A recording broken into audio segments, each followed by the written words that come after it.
Alright, it says 3 people is watching. Hello, hello, hello, hello.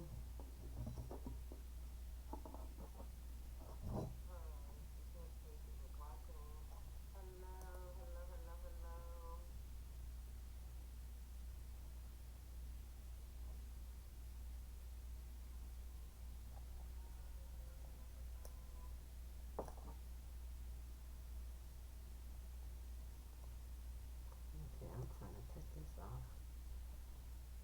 Is anybody gonna follow along, or you guys are just watching for the how to? Will anybody be creating bracelets with me today?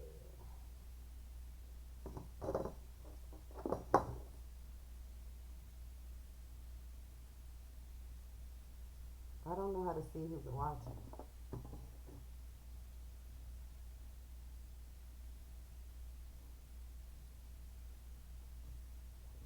But it says 3 of you guys are here. So,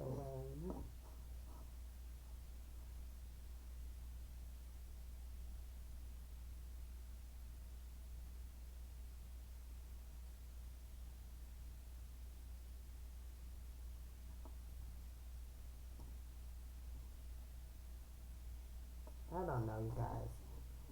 I don't know how to share this to Facebook so others can see. I don't know how to do crap.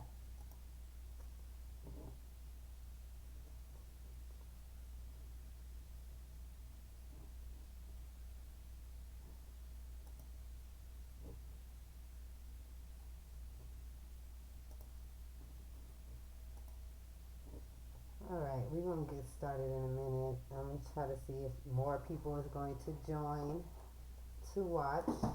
Because I don't even know who's here or what at this point.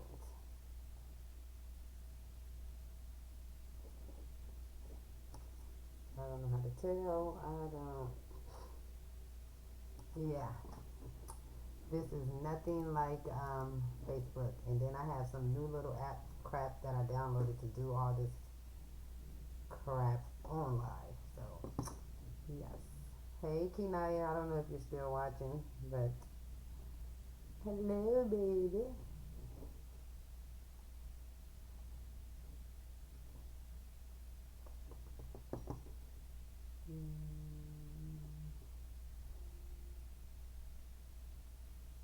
I'm just trying to figure out some crap. Y'all don't mind me.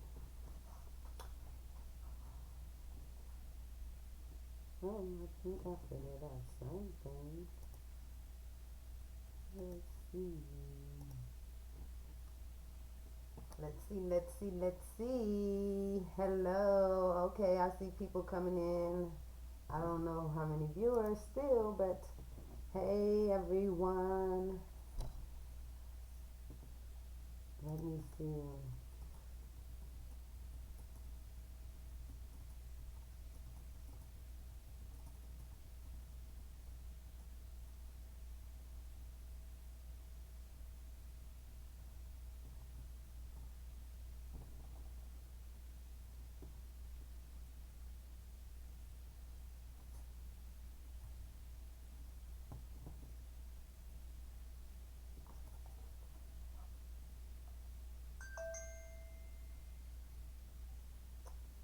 My mom would message me at the wrong number. Doo-doo-doo.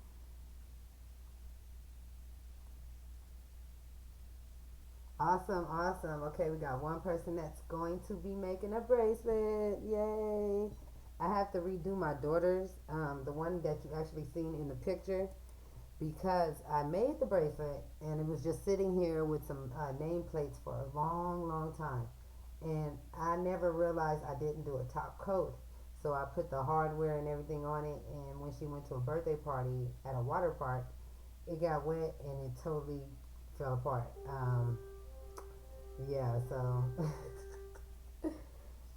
that's happened.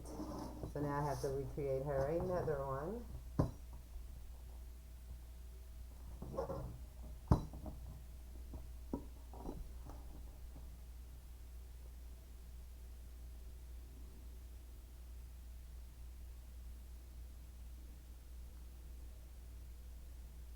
Oh, sorry, y'all. I'm looking at this video where my baby shower treats are at. Um, I need to figure out how to share this to like Facebook.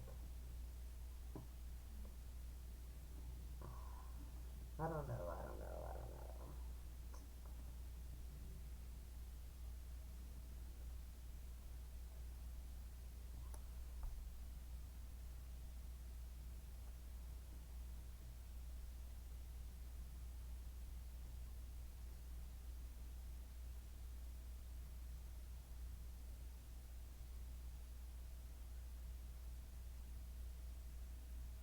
Oh, that's cute.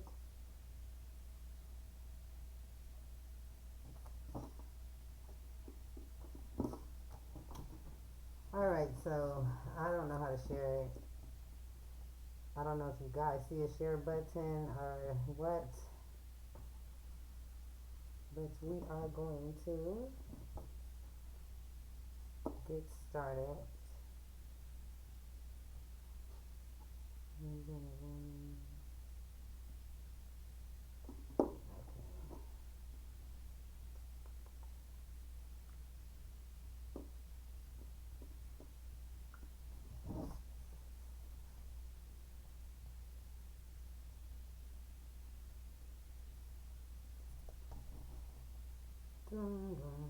So the first thing we actually going to do is open up our Inkscape. We're going to create the names. I already have everything created, well, cut. I just cut the same bracelet, but we're going to go over all the steps.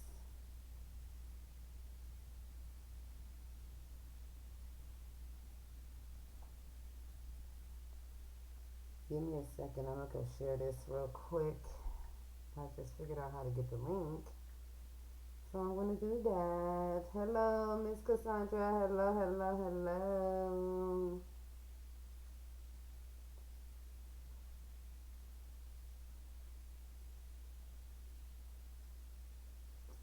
Alright, this crap.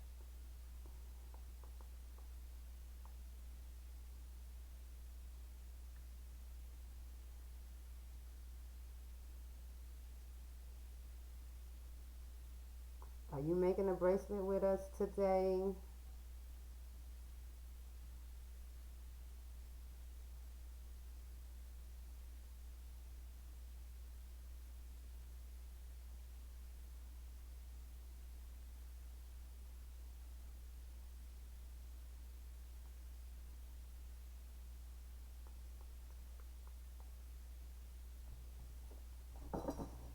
Okay, so there's no way for me to tell who's watching and who's not watching. I don't know how to do that yet.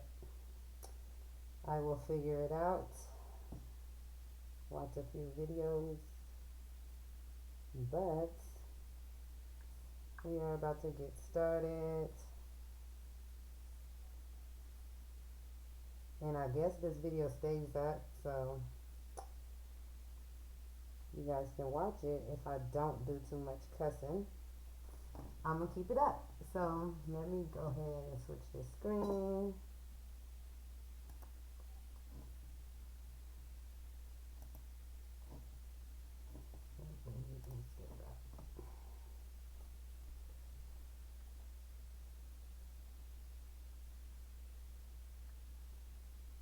So the first thing you want to do is open up your Inkscape and you will create the name you're going to use. I don't have too many fonts on this computer. I just transferred most of my stuff over and I haven't downloaded too much of anything to this PC. So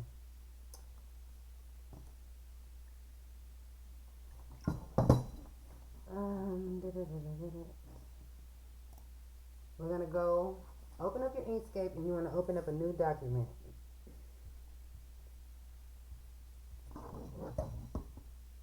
And now, Kenai, can you bring me my cup out the freezer, please?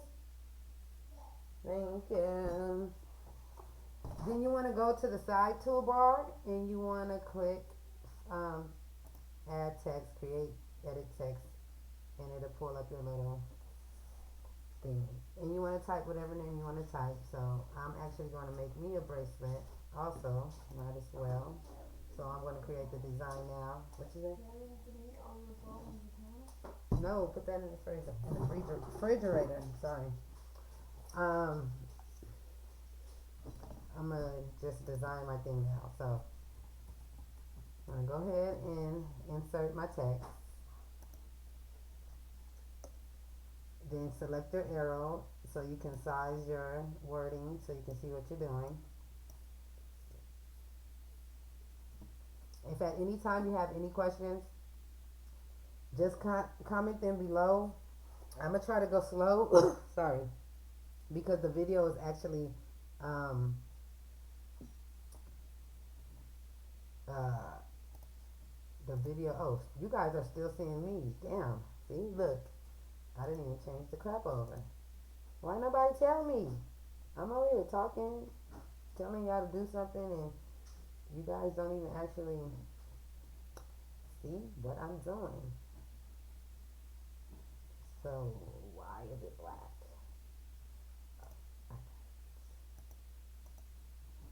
All right, back to Escape.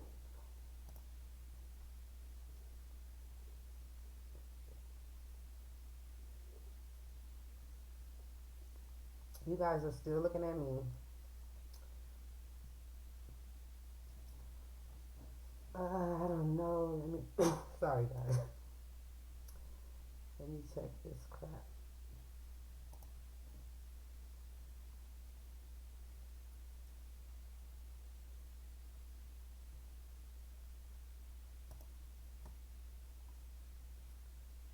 Okay, that should be. Yeah, you can see it now, but at first you were seeing me because I didn't even have the little theme change. When I was talking, telling y'all to add the text, I was actually doing it in Inkscape, but you guys were looking at me. I have this little app shit on my computer that you can live stream from, and you can add extra crap too. I just learned about it, so this is my first time dealing with it and messing around with it. The next time I do it, I can actually have like prizes during my live. I can make a wheel come out. You guys can spin it. I think now I have you set up like when you watch me, you guys get like 10 points. I don't know if it told you that. I don't know.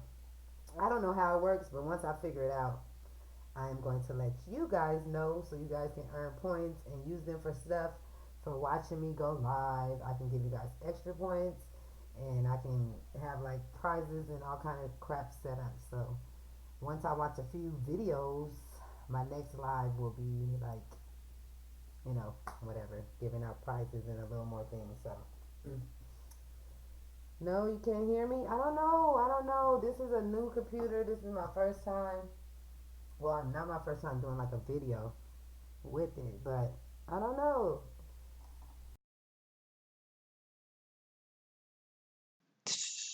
Can you guys hear me now? Better? I have no idea, guys.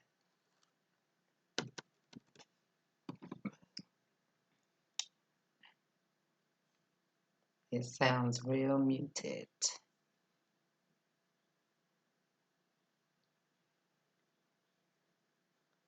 Okay, so that's better. I just took out, I have another webcam set up on here, so I just unplugged that.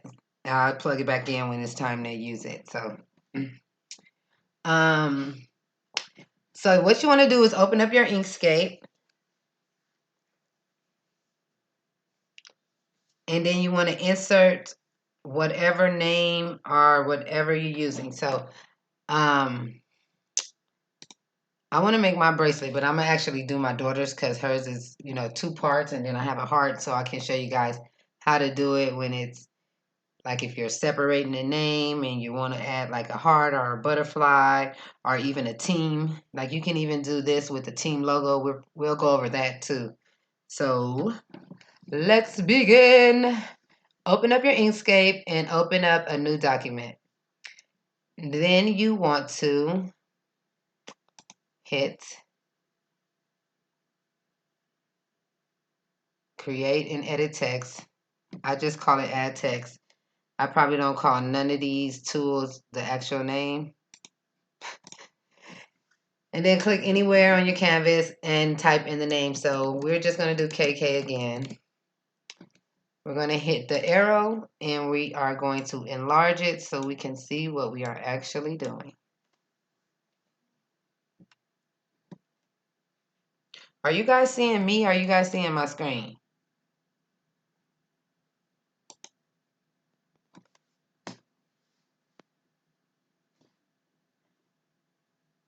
Okay, you seeing my screen. My little thing was just late. Why the hell Photoshop is opening?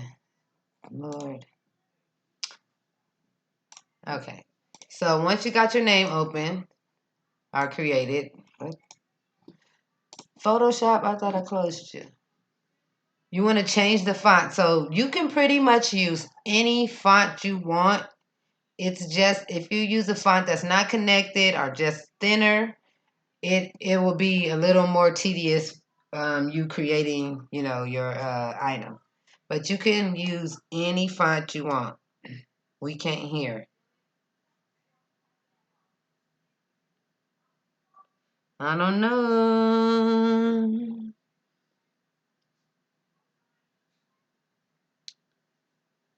I need to remove those comments anyway because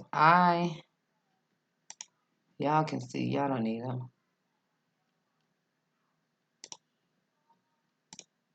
Oh, crap.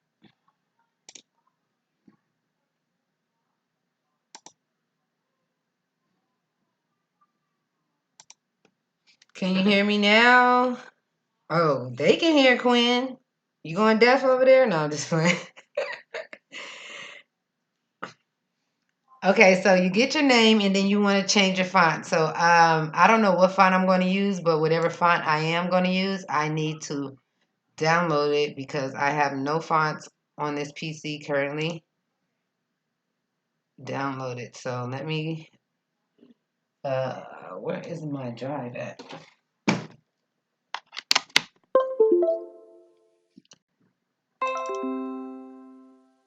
Yeah, it is delayed. So I'm trying to slow down. But yeah, it is definitely delayed. It actually looks like it's picking up. So, what I'm supposed to do? Find my font. So somebody give me a font to use. Something cute. It can be something curly, touching. It could be something that doesn't touch. Someone give me a font to use.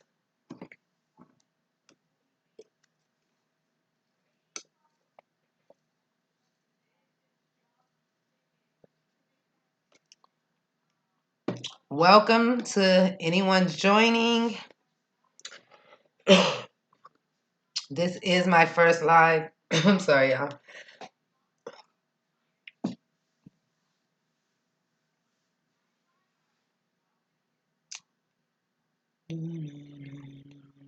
Easy. Okay, so I don't have that font. I will have to go download it. So I will do that now. I probably do have that font, but I doubt it because it doesn't ring a bell. Watermelon, applesauce. You late, Queen. Somebody already said Yeezy. Yeezy. Oh, yes. Let's download that.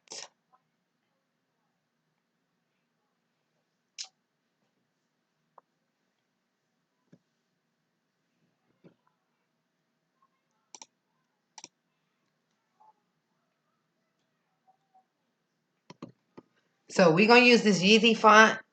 And I'm actually not even going to do my daughter's bracelet. I'm actually going to do a whole different type of bracelet. And you guys basically use the same concept to create any bracelet, but I'm going to show you guys how to do the ones that you can add a character to, or you can add a football team to, or whatever team, or whatever you want to add to it. Like a little charm next to the name. So we're going to download this Yeezy to my font folder. Yeah, we're making nameplates. We're making a bracelet one.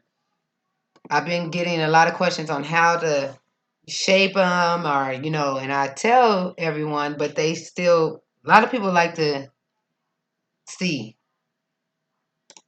rather than being told. They learn better that way. So, yeah, listen, I thought they would say yes. Yeah, I heard about this fun a lot, but I never downloaded it. So now I'm downloading and I'm sending it to my printer. I print every font that I download so I can put it in a book. I need to do that, but I have not. But I do have them just sitting there in my printer. So, work printer, print.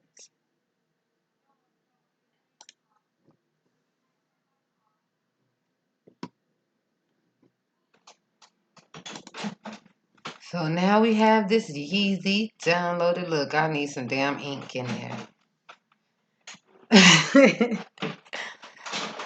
We're going back to Inkscape, and I'm going to actually save this.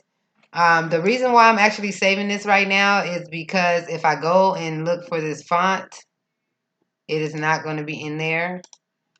So basically, I'm saving it to basically like reset it. So instead of logging out of this and reopening it, I'll just save it, and then the font will be now available for me. So I'm going to save as, and anything I make in Inkscape, I actually save as a PNG, I mean an SVG, because that's how they save. So I actually save everything as an SVG, because if you don't, you're not going to be able to go back and make changes. So if you was to take this and just save it completely as a PNG image, when you open up Inkscape, you can bring the PNG image in, but you won't be able to make changes where you can delete and all that. You'll have to do extra work to get it to be able to make changes. So I always save everything I make in Inkscape as a PNG. So I have SVG. So I have my SVG folder, and I'm just gonna go PH. I have no idea what I am making. Let's do BH. Do I got some pepper pig color shit? Nope. Fuck. Hold on, y'all. I'm trying to see what cardstock I have because I want to make a bracelet for my little cousin. Well, I can do Minnie Mouse. Uh, Fuck it. We're going to do Minnie Mouse because it's very easy, and it looks like that's what I got over there. I don't got time to be trying to think too much right now. So I'm going to be making a mini bracelet for my cousin, Nia Pia.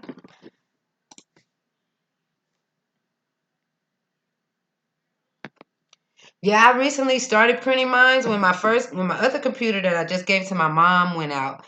I started re-downloading my fonts, and every time I re-download it, I print it. And now I got a new computer a couple of days ago, and now I don't have none of the fonts on here. So when I do download some fonts, I'm gonna have to go through my prints to see what I didn't print already, because I don't want to reprint things. So I'm gonna actually put those in some folders really soon.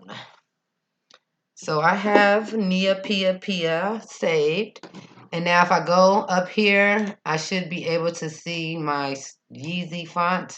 Well, I don't see my Yeezy font, so where the hell is my Yeezy font?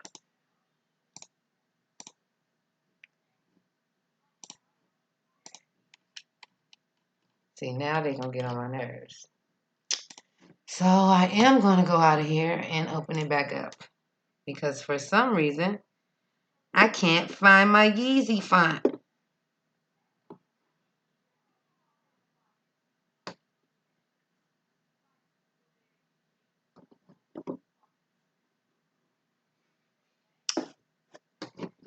So if you had to close yours and reopen it, if you go to files and just go to open recent, your recent save should be right there, and just reopen it. Now I'm changing this name up after I changed the font. So click on it, go to the font, And did it. There is Yeezy sitting pretty. See these little small curvages right here? That's gonna be a little task when you glue and Mod Podge, but I like that and it's pretty, so shit. Work ain't always easy. Now we doing a whole different name.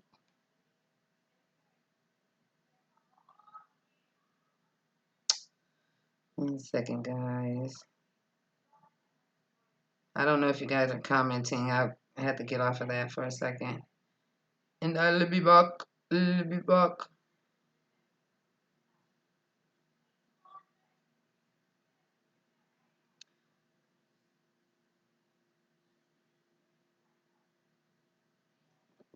Oh, fuck.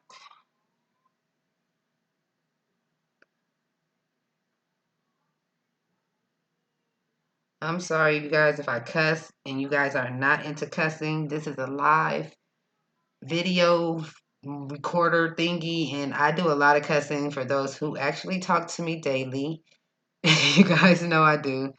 When I make my videos or when I do go live, I try to control it the best I can. But, you know, shit happens, so.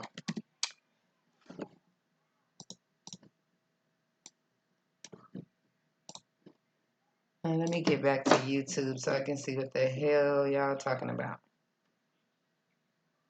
Hey, Lala. Hello, hello, hello. Hello. This font is called Yeezy. Yessy. You can use whatever font you want, but if you're following along and you want to use this font, this is called Yeezy. You see, this font is very pretty. Let me go back to this little thing real quick.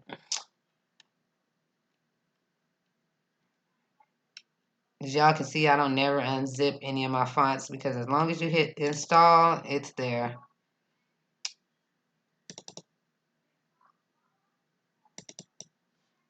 I'm trying to see something. So you can put an extra little heart on there, it looks like. I don't know what fucking symbol I need to push for that. But, yeah, you figure it out. You can add an extra little heart at the end.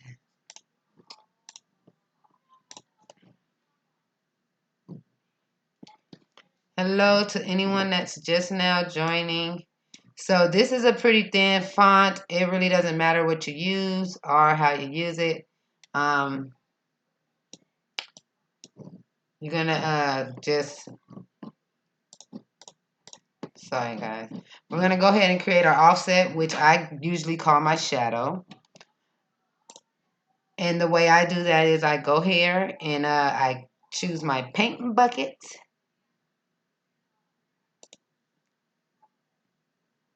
Then I go up here to my top toolbar. And where it says grow and shrink by, I usually just change that to points. And you can add, or you can actually subtract. If you subtract, it actually makes one smaller, thinner than your current one. So we want to actually make a shadow. So just increase it. Just when you're here, play around. So like when you're making nameplates for keychains or bracelets or earrings, there is no right or wrong size. I get a lot of what size is this, what size is that. There's no right or wrong size. I made a few different nameplates and they're all different sizes. It's up to your liking. Like you can make your shadow small, you can make your shadow large. You can make shadows where so let me say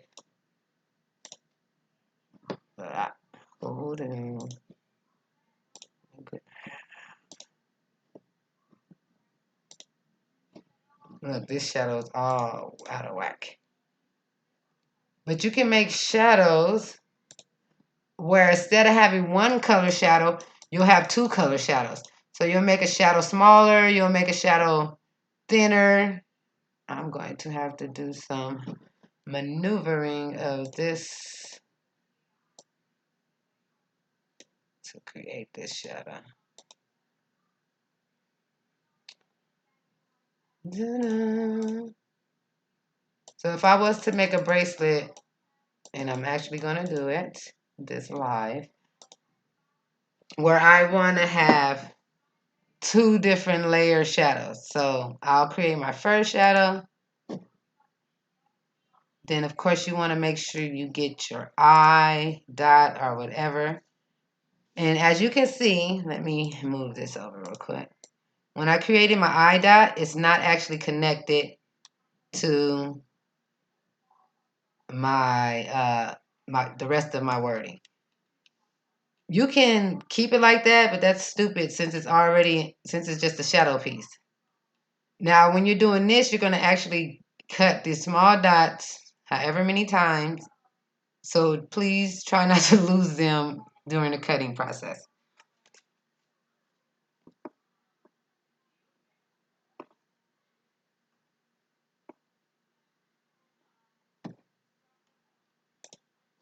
So let me move my cut back.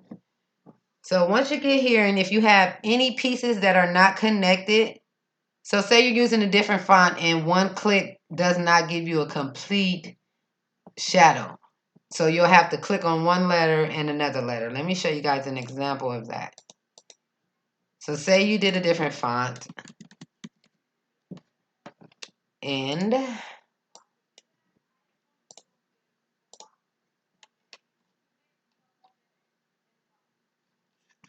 see, I have no font on here, you guys.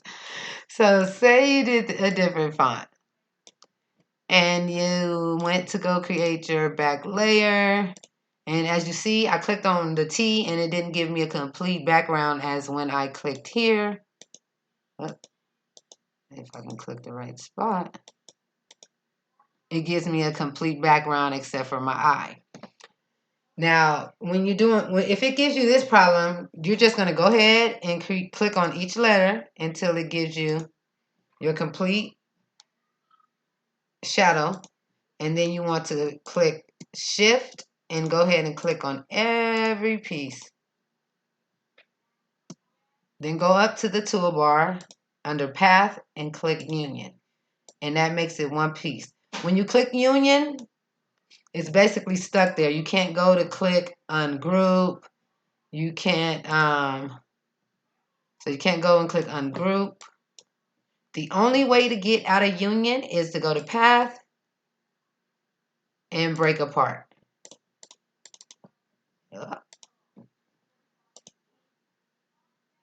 Where's my... So it does not want to break apart, really. Well, I don't know why it's not giving me that option to break it apart, but we really don't need that right now.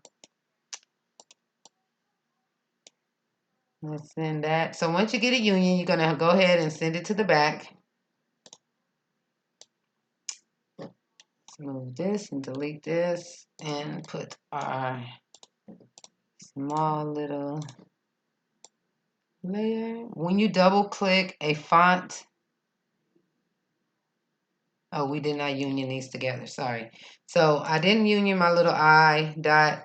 So you go ahead and click it, hold down Shift, go ahead and click, hit the path and union. Do anyone have any questions this far? So now when you hit union, of course, it is one complete piece.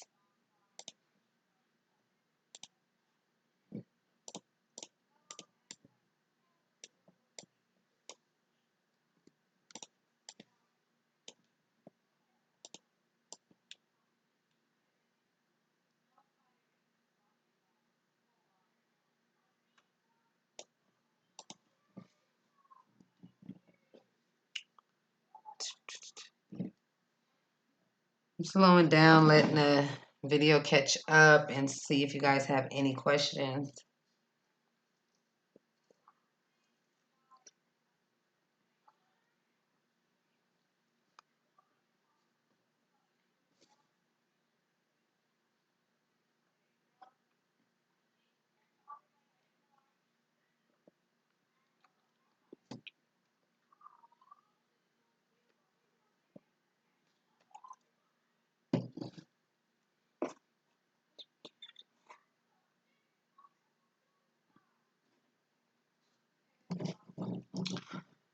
Okay, I don't know if the video has caught up, but now I'm going to create a second layer. So you can keep it here at one layer, but if you are making a bracelet, you want a pretty thick layer, like not thick, but a layer that's spread out a little farther than your top coat. So you definitely want to increase your point here, your growth strength, to create a larger shadow. So I'm going to change this so I can create another shadow piece behind my black. And I'm actually going to make my black a little larger too, but I'm going to do that after I do my back piece. So I'm going to just go ahead and click on my shadow piece. Now you see when I clicked on my shadow piece how it gave me this little hole here that didn't fill in. Don't worry about that because you can create a little circle to complete that. So click on your arrow and we are just going to send that to the back so we can see how it looks. And that actually looks a bit too big for me, so I am going to delete it and hit my paint bucket again, and I'm going to shrink this down. It was at 68, so I'm going to do about 58. So we're at 57. 90, and again, it gave me a hole. Don't mind that. Click your arrow. Go to the toolbar. We're going to go lower selection. And nope, I'm going to make it just a tad bit smaller. So I'm going to delete, paint bucket again. So you can play around till you get your design to your liking. I actually probably need to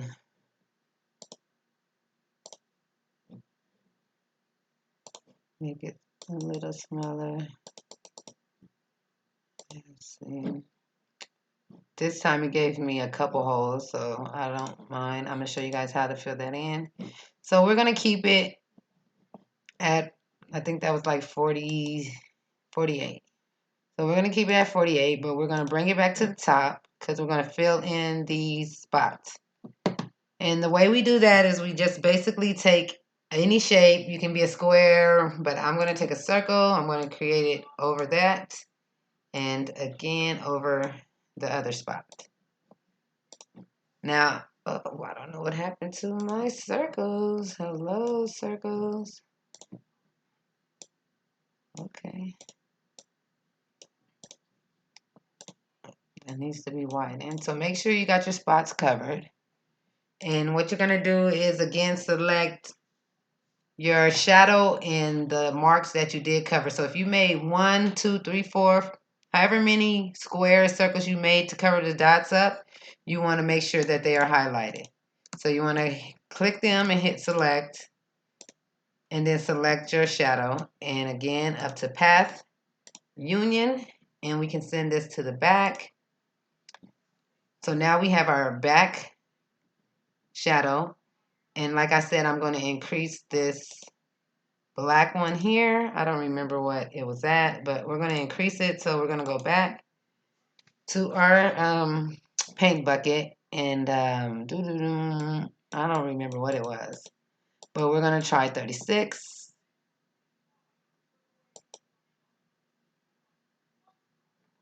We need to change the color so we can actually see what is going on. So I'm going to delete that.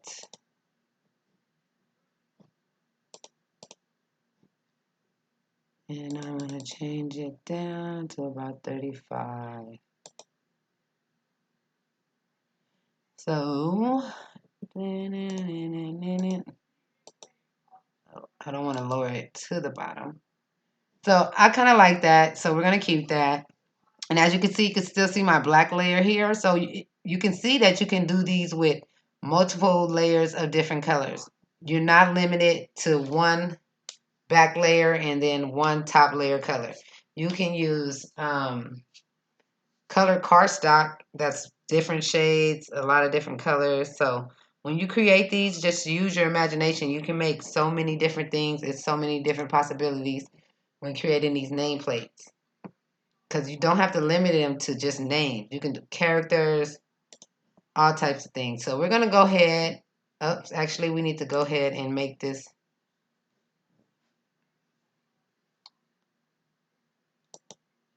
Oh, Lordy, hold on, guys.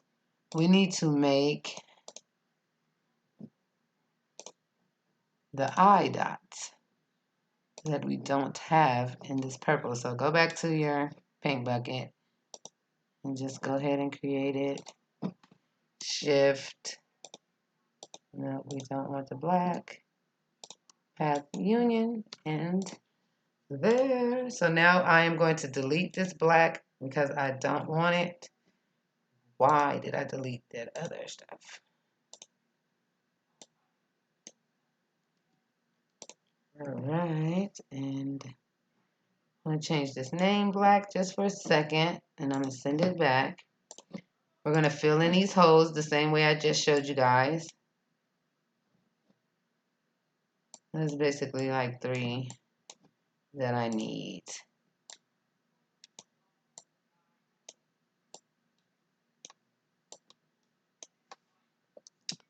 Remember shift when you want to select multiple things. Union. Something is off. That's off.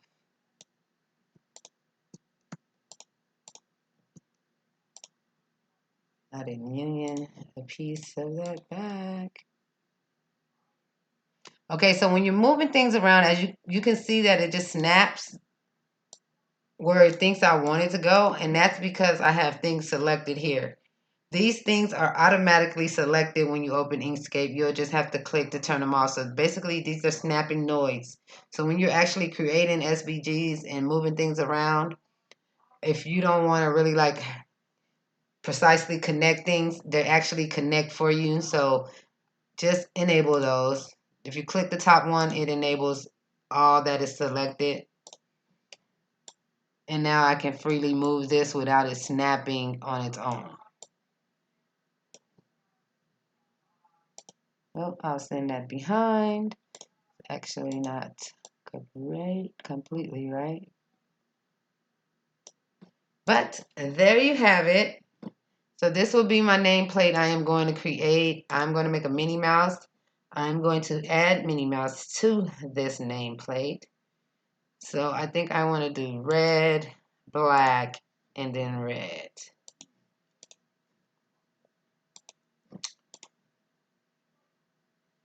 So I'm going to group this together. Just highlight all 3 things. You can shift and click, or you can just drag, and as long as it's in this square box, it will choose it. So go ahead to object, group.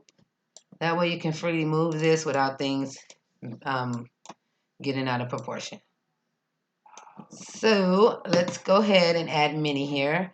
I'm going to show you guys how I add Minnie using a picture that I get from Google. So basically I'm going to show you guys a quick way of creating an SVG. So we're going to go to Google. And we are going to find Minnie Mouse. So we're going to go Minnie Mouse. You can get a Minnie Mouse picture that's colored. You can get a Minnie Mouse picture that is just black and white. Minnie Mouse, a black and white picture always works better when doing this, when making an SVG in Inkscape this way. Because basically it's like a trace, as some will call it. So let me go ahead and find a Minnie. I don't want a Minnie that is a lot of work, so I think I just want to do the head, a black head, and a bow. I don't want to have to add the face and all this in this video. So we are just going to find a Minnie Mouse head.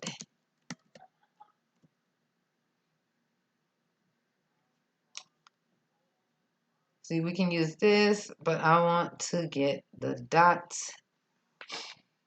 So this picture here is what I'm going to actually, no, we're going to grab this one. So I'm going to right click and save picture. It does not have to be a PNG image. As you see, I did not select PNG when I searched in Google. If I'm searching for PNG images, I usually click PNG behind it. I probably already got a mini head too.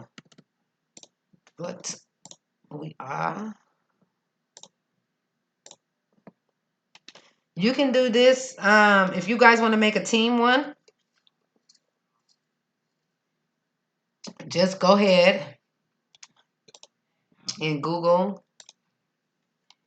Let me see, what's a fucking easy team? The Cowboys. It's just a star, so nope. We're gonna do something with some color. Somebody give me a football team. It's football season. Someone give me a football team. It is football season. I'm going to show you guys how to do that logo or any logo and make it into a bracelet. So someone comment that football team. I do have many. Let's see.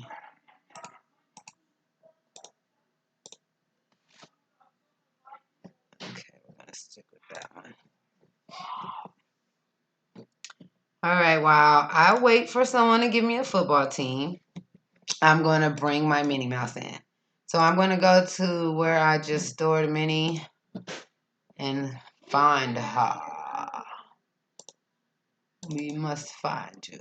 So I'm doing a drag and drop method when bringing her in. So basically I just go to whatever folder she's in, click, and drag her into Inkscape.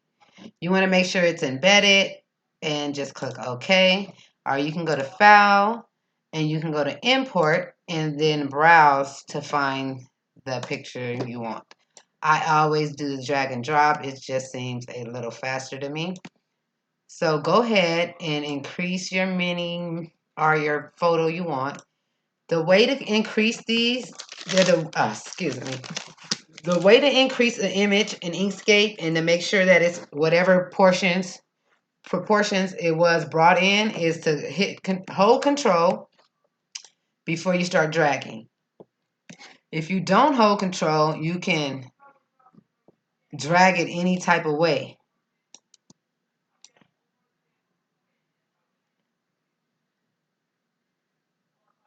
If you hold shift, what that does, it basically keeps the same proportions when you drag anyway. So if you drag out or in or up, but what you want to do is hit and hold control while you drag. So I'm just making it a little bigger so we can see what we're doing. As you can see, this is not a PNG image because you can't see anything behind it. That means it has a white background. So no one wants to give me a team. Is anyone watching? I mean, what's going on?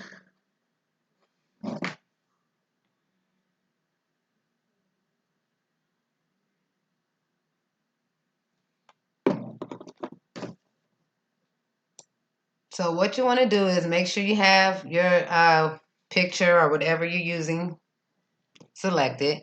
You want to go up to Path, and you want to go up to Trace Bitmap.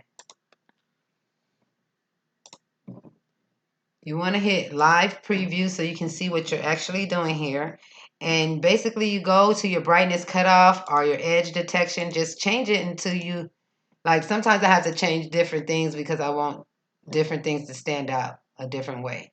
So you want to go to brightness cutoff and you want to change the settings until you see all the things you want cut. So basically if I keep it this way, everything you see black will be one thing. Everything you see white is different cuts. I don't want it that way because I actually want the bow and I actually want the dots and I actually want Minnie to be all different colors. So this, I'm going to have to actually do trace bitmap twice to get it the way I want it. This is how I do it. There is another way to do it, but I absolutely hate that way because you can actually, it's so many imperfections when you do it that way.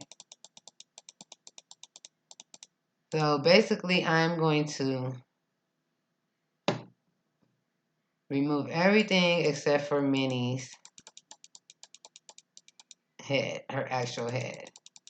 I'm going to click OK, and then I'm going to click this arrow here, and now I have Minnie head. Then I'm going to click on Minnie again. The Giants is so plain. Okay, we're going to do the Panthers because the Giants is so plain. Like, what? It's just a word in an NY. I thought about doing that because that's my friend's team. But no, no, no, no. It's so plain. Okay, so we're going to go to Path again and trace bitmap. And this time I am going to change this. I want to see how it does when I invert it.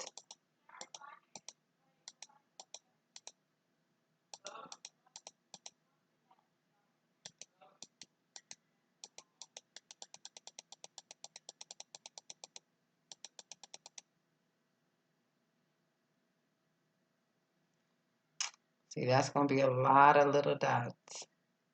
We're going to make Minnie both solid because I don't think I got time for the dots, y'all. At first I wanted to do it, but then I quickly changed my mind.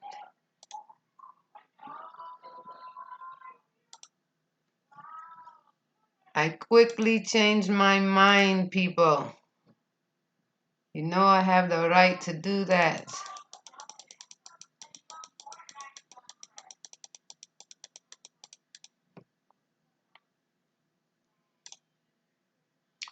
Come on and give me my bow the way I want it.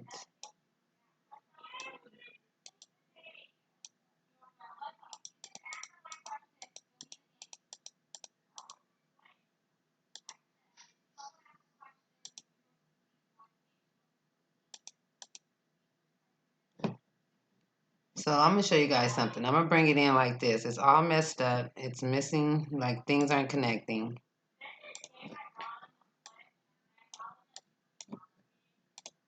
But I am going to go ahead and click this. I need to show you guys how to make one where it actually does everything the correct way. But I think I already have a panther, so let's look for that real quick.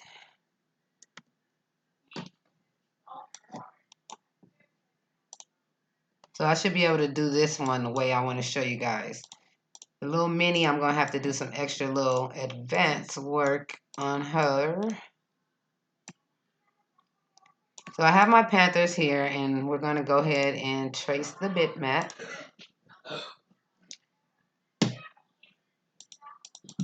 And just increase or decrease till you get the things looking how you want them. Sometimes things it'll be spots where you don't need them, like right here, and it's not connected. Don't worry, you will be able to remove all of that.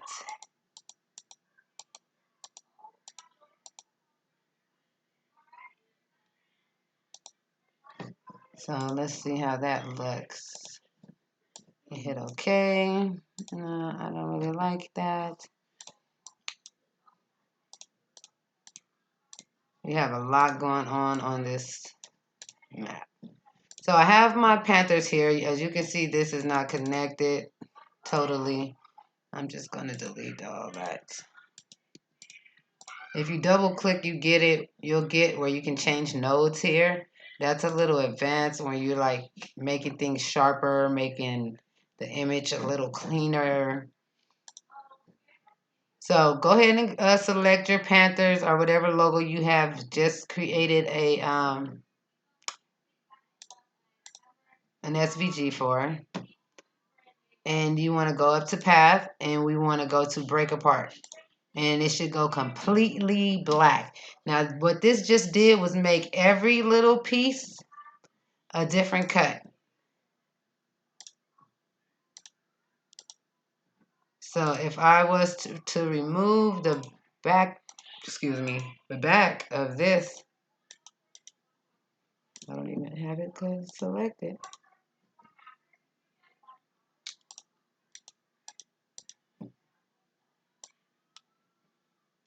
There's still other things left under it.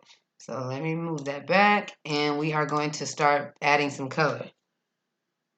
So what you want to do is just select whatever piece you think you got on here. So I think this is the blue part. And if you want this color to be blue, you can go ahead and select the colors from down below here. Scroll over, you can see different colors. You can actually change this bar too to a different color layout in your preference. But I usually just stick with whatever Inkscape pulls up for the moment. So we're going to actually change the colors, and we're going to go into, I think it is objects. Where is my fill at? Usually when I pull up my Inkscape, everything is here, but with this new computer, nothing is where it's supposed to be until I start playing around more and things get to where they need to be. So I need to find fill, and it's somewhere. Fill and stroke, look right here. I am completely blind. So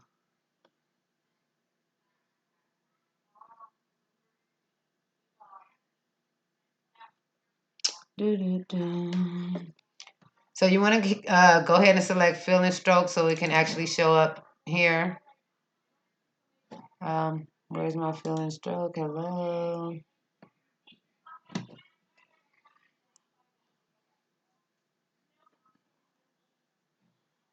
I guess Inkscape said, give me a second.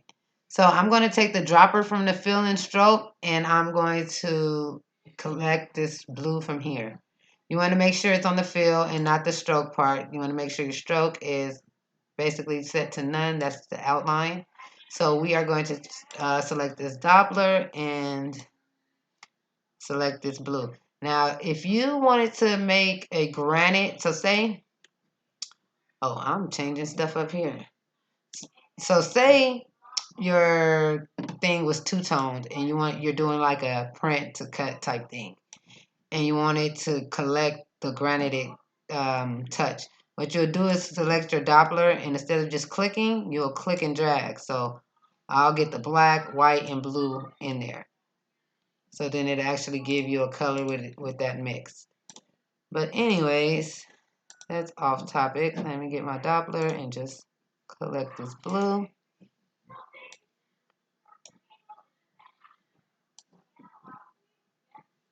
And then I'm going to start making things white.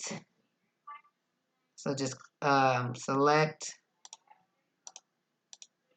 If you don't know where things at, because as you can see, this is black and I don't know where it's at, I just look here for reference.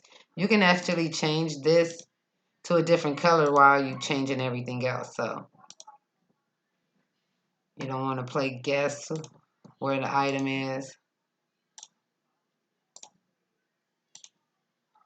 You're basically making an SVG that you can use with your cutting machine.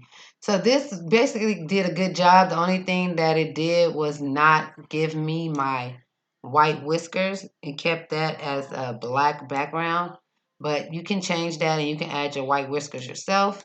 So let's go ahead and change this back to black, and we are going to go get us some white whiskers. Select your the Panthers or whatever logo you brought into Inkscape. We're going to go back to Trace Bitmap, and we are going to find our white whiskers. So play around until you can get your white whiskers.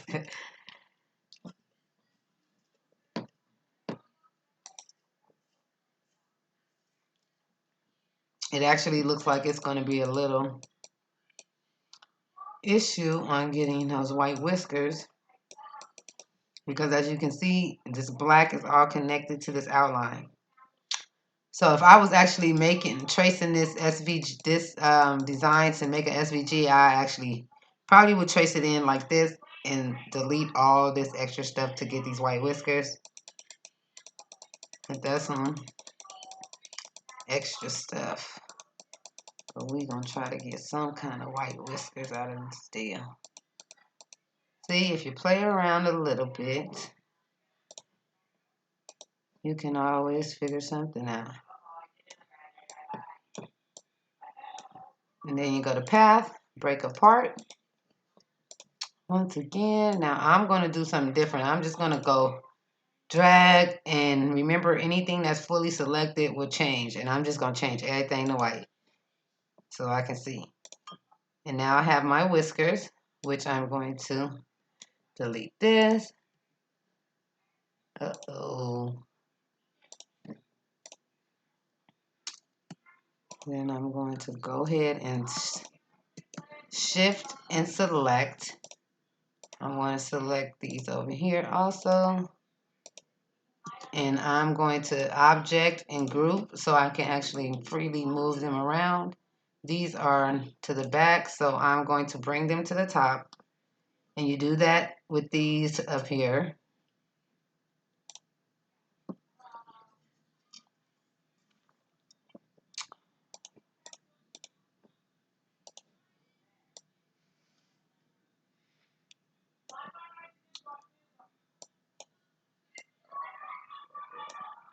And then just move them around. Object, ungroup. And then you can, so this step, you see as they don't really fit into those things, so you can just basically move it around till you get it to fit, or you can double click. And you see these little nodes here? Hold on. You can move those around. So these can be changed. Move them around. See, this is a curve. So this is a curve right now. You can take these little dots. When you get any new software and you're playing around with it, just really play around. So there's no right or wrong. If you don't want these curved, you can go up here, and this is how you change the nodes to be like curvature, cornered, or whatever. If you scroll over them, it tells you what they do. If you double click anywhere on this, it'll give you a new node. So it'll add one in there. Or you can actually just right click and undo and add nodes as you go. You can right click on it. So Inkscape likes to give me problems at times. Let me.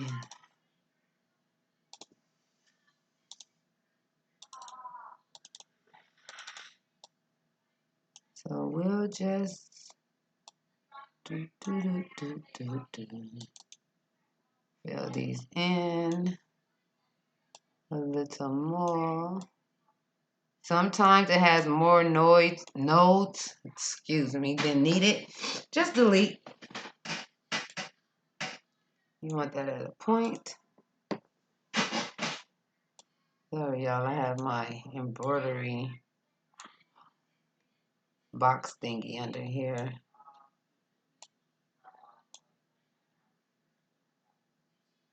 So just move around and move it around and play with it until you get everything where you need it.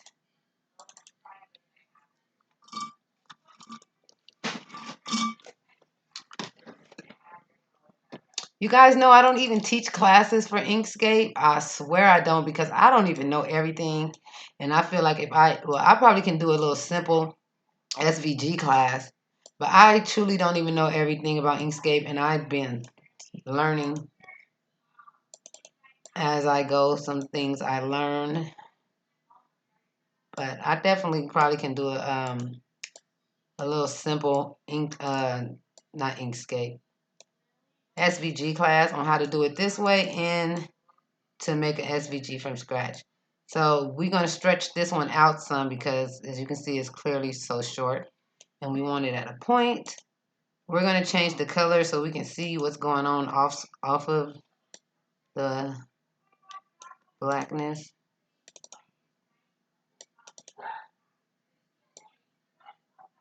When you're using this for a bracelet, you're going to cut all these things out separately. So think about that. Like I just changed my mind on the Minnie Mouse. Think about everything you're going to be cutting out of cardstock. You're going to have to layer several times when you're making these nameplates or whatever you're actually using it for. So sometimes the design plays a big part because sometimes you don't want to be sitting there layering multiple things. Sometimes it's not worth what you're charging.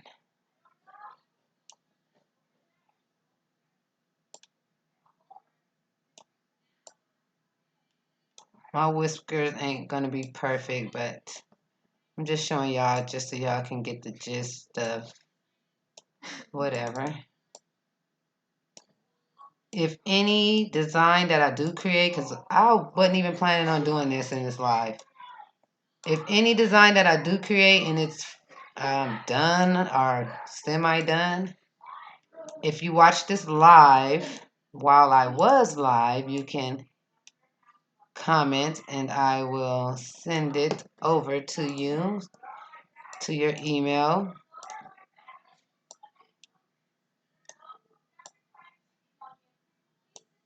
So these whiskers are not perfect, but at the same time, we ain't had no whiskers to begin with, so we get them now though.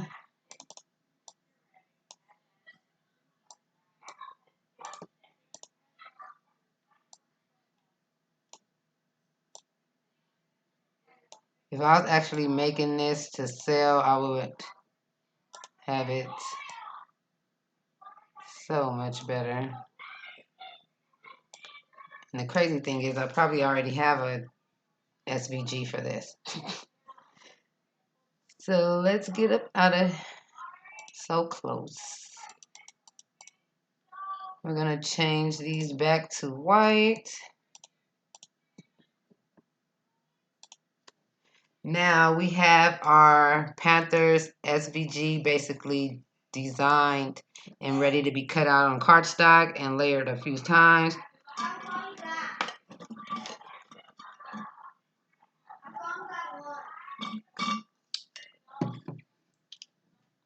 Yes, yes, yes. Yeah. We're making bracelets. We're making bracelets. So once you get your things designed, what you need? I don't know where it's at. In the living room. It's in the living room. So now what I'm going to do is take each color. Well, basically, I'm going to take this white since it's so many, and we're going to group them together. So you can have anything highlighted that's white. It doesn't matter. The only thing is when you do select the same color, anything on your screen that's white will be selected. So I'm going to get rid of these other designs that I don't need. My sister let me put one on my phone. Y'all finna get in trouble. One second, y'all, because these kids.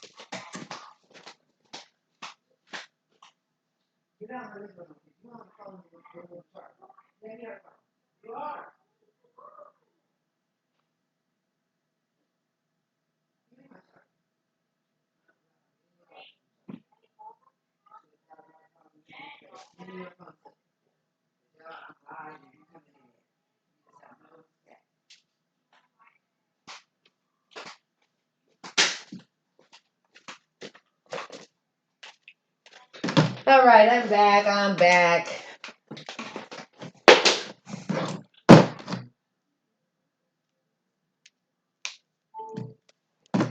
Y'all be quiet. Okay, so let's get back to grouping all the colors together. So click anything that's white, and then you want to right click and you want to go down to select same. Now here you can select the same fill and stroke, the same fill color, the same stroke color, the same object type, whatever. You use this when you are making your SVGs to sell, or when you want to select, when you have a lot of the same color and you want to select it and group it together, instead of holding down shift and manually clicking on each one. So we're going to go to fill color, and as you can see, it selected everything that's white. You want to go to object, and we're going to go to group. And that groups it together so you can freely move your item.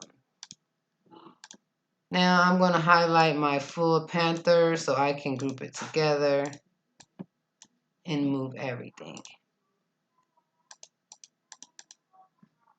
Now I deleted Minnie because I changed my mind and I don't want to do Minnie. She's going to give me too many problems. And now I don't know what little character to do for my cousin. I thought about doing the trolls, but I want the troll head to be glittered, and I have no glitter. At least not pink. So let me see. Copy. Really?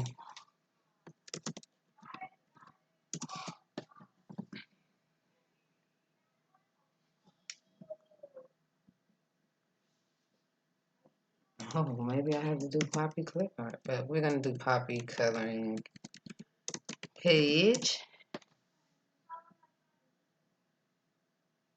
I want to put a character on this bracelet, you guys, but I don't want to do any work. I can definitely do a print to cut face and oh Lord. Where are the easy characters at? Maybe she'll get no characters. So let's see. We'll do a butterfly.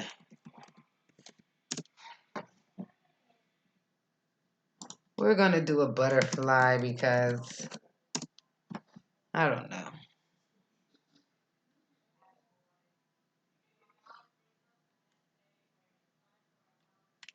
That looks like work too. They just want me to work. That's it. We ain't doing none of that, y'all. We finna do a regular bracelet. So let me take this one and show you guys how I would actually add this Panthers. So say this is a keychain that I'm going to do.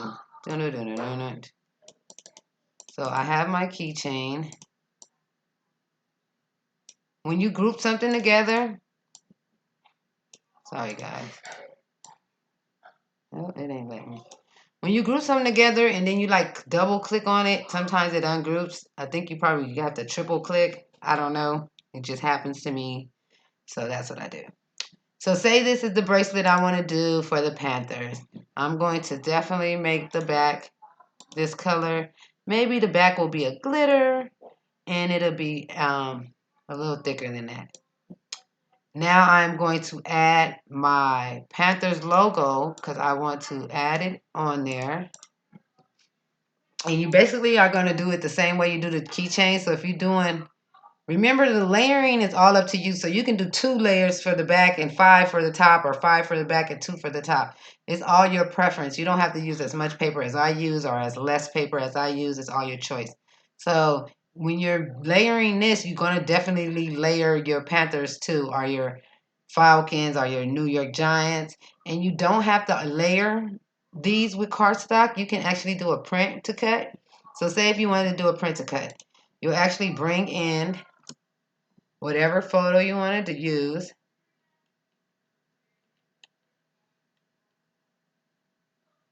And you want this photo to be a PNG. So if you are, I don't think that chocolate unicorn is a PNG. I do have a chocolate unicorn that is one though, that I changed up. So let's go get my chocolate unicorn.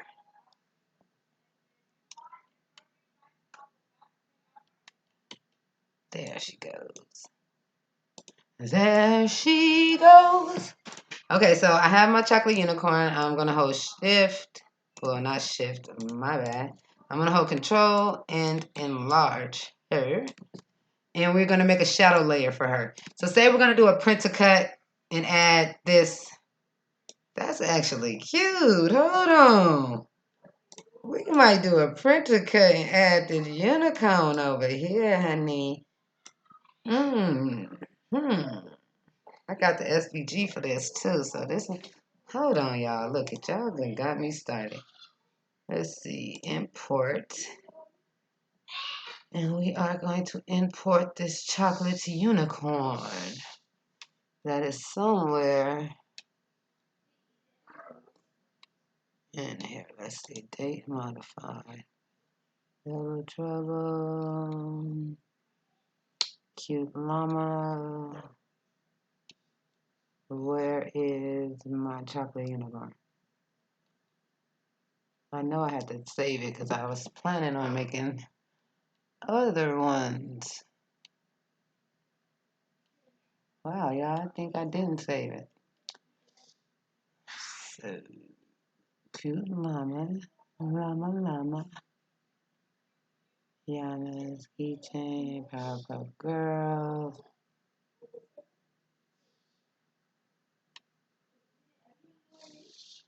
Yeah, I don't know. I started working on these. Probably make my son a bracelet using one when I finish. But, so, y'all see these people I've been working on? Hold on.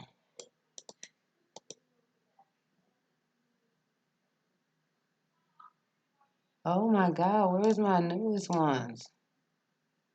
I feel like I've lost my work somewhere.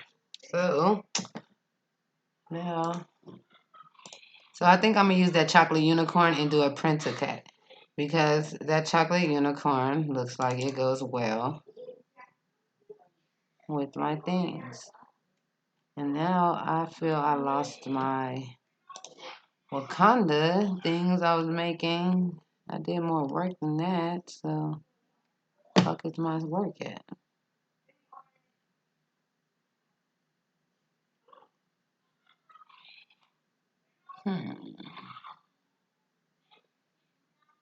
Wow. Okay, so apparently I did lose that SVG, but that's an easy fix. I created this PNG image from that. I created this PNG image from this PNG image from this unicorn. So I took it in and I did the little trace thing and made the SVG, and then I just changed the colors up. And then I created that. So I'm going to use that for the keychain. I mean, not the keychain, for the nameplate. And this Panthers logo, we're going to hold control and open it up some. And you can go ahead and move it around to make it go this way if you wanted to, figure it out to fit your keychain or whatever you're creating. These are best actually just to add on to keychains. Like if you're doing anything smaller than a keychain, you should use a print to cut. I'm gonna show you guys how to do the print to cut with this, but you should definitely use a print to cut if you are doing anything smaller because it's gonna be a tedious task. Paper crafting takes some work. So I'm gonna create me a bigger background.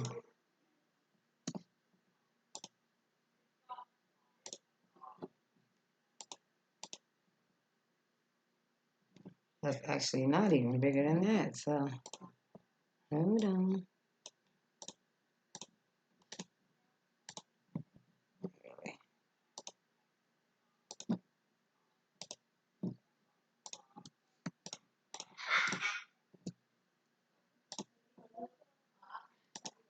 Send it to the back, and I'm gonna delete this.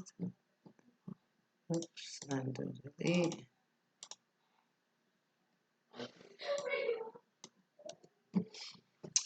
So I'm gonna add my little logo here. And I'm also going to add my circle for my hole.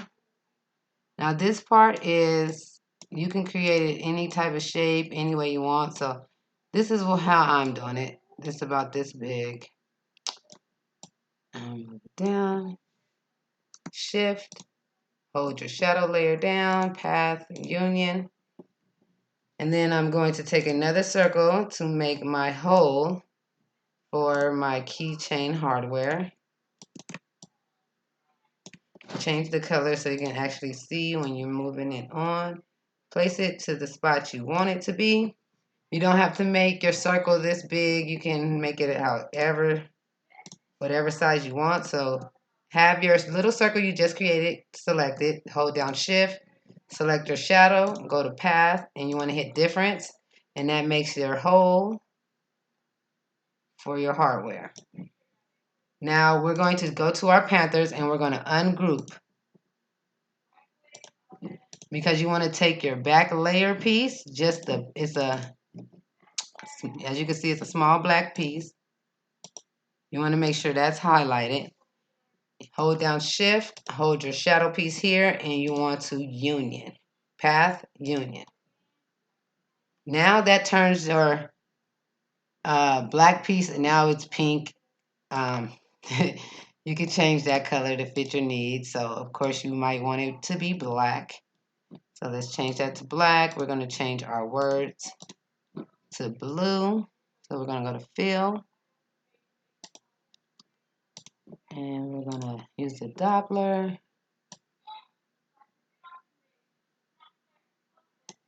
How did this change on me?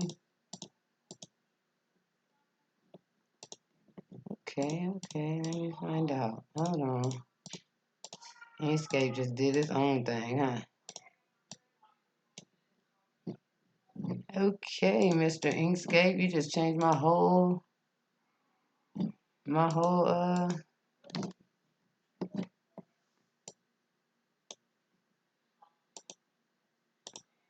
so you see how Inkscape is wilding out? Look, I changed my color, and it just changed like my whole font. Like, really? Like, what's up with that, Inkscape?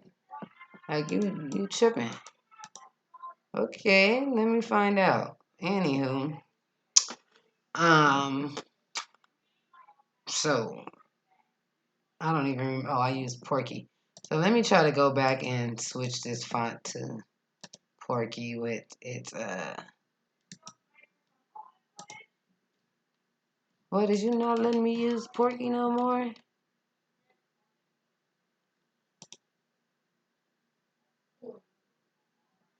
That's weird.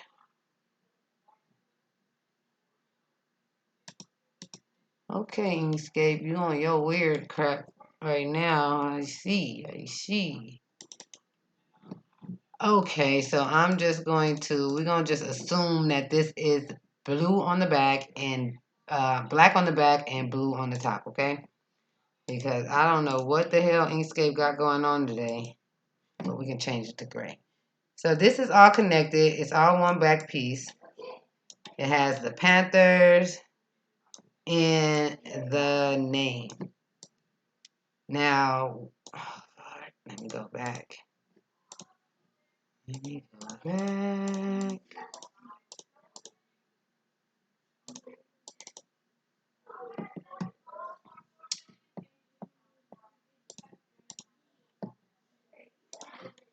So what I would do, since I have the eye actually sitting, well, the panther sitting on top of the eye, and this is going to be blue anyway, I will connect union the blue part of the panther to the name. So select the name, hit shift, select the blue part, not the black, of the panther, path, union.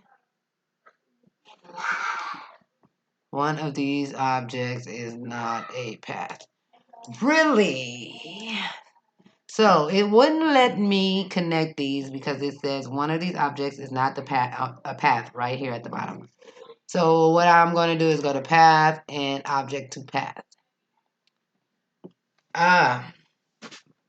When you make a font or anything you type into Inkscape, because I don't think I really say this on any of my videos, I just be moving, I just know to do it. You have to make it into a path. If it's not a path, you can't change any noise. So you won't be able to see any noise like this. So I can take this H and I can make it wonky by changing these and moving this around, how I actually created these whiskers. So the way you do that is you select your type, the font you just typed in, and you want to go to path, and you want to go to object to path.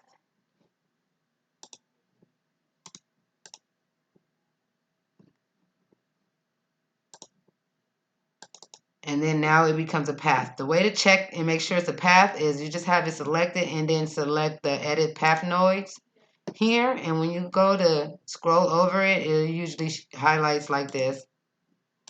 It's all disconnected since you change it to a path.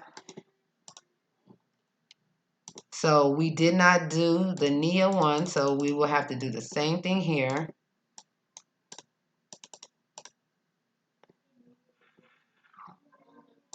So it's on the Yeezy font. I can actually still change the font here. Go back to the Yeezy, and we are going to go to path, object to path, and now it should be a path. Yep. If you don't do that, you will not be able, the font will not, even if you save it as SVG or whatever, the font will not show up in Inkscape. It will not show up in Silhouette Studios. It will not show up in any software. I think a few people had issues with that. So definitely change it to, Lord. Now I have to group these back together. Definitely change it to object to path. If you don't change it to a path, you will have issues when you bring this into Design Space. It will bring all the layers, all the shadow layers you created, but it will not bring in your typing.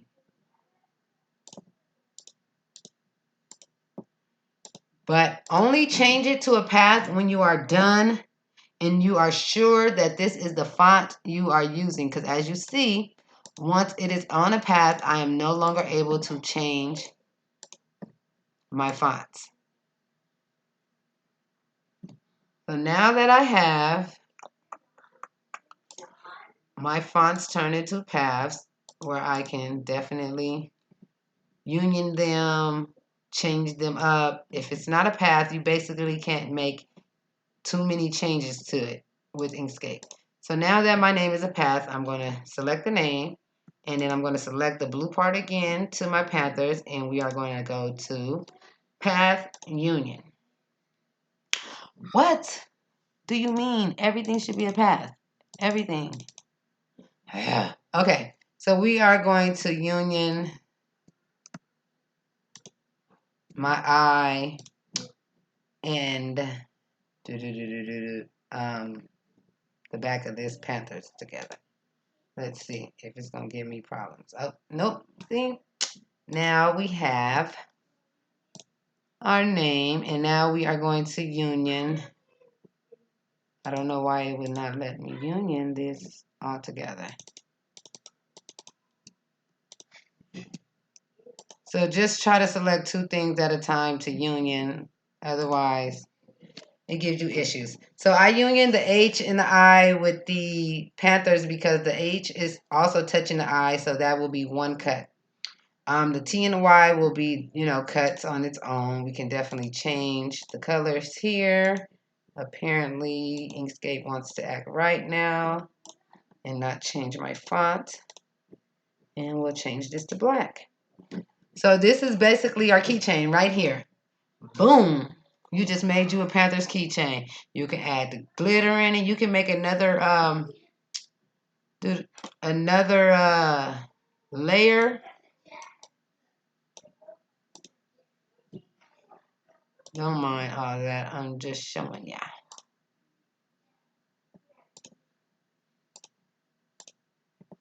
Cut that in glitter. Cut the black in glitter too, or regular. Cut the name in glitter. Of course, you'll make it where it's all together and, union it.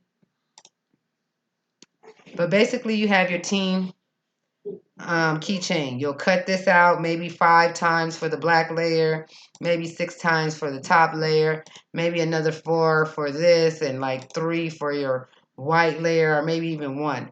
So, yep, this is a 1, 2, 3, 4 layer keychain. And these things do sell well. I don't really advertise my keychains or none of these nameplates like I need to, but I don't. Now let's go ahead and finish my Nia Pia. I'm going to make a shadow for my unicorn. Hopefully this works well.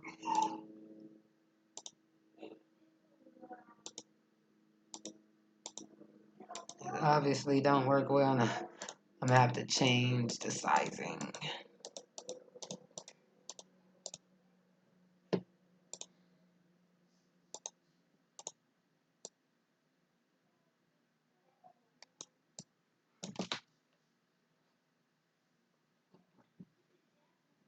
Thank you. Hello to anyone who just joined us. Welcome, welcome, welcome, welcome. We are creating things. So this is not really giving me anything. So this is what I'm going to do. I'm going to place this where I need it to go. Then I'm going to actually show you guys something since it's not giving me my shadow layer right.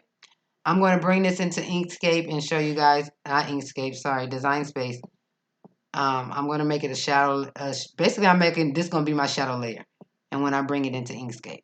And then I'm going to bring this into Inkscape as a printer cut. So let me find a pretty little spot for her. Oh, la la la la la la. Mirror her this away. I'm just going to cover the little circle. How y'all think that looks?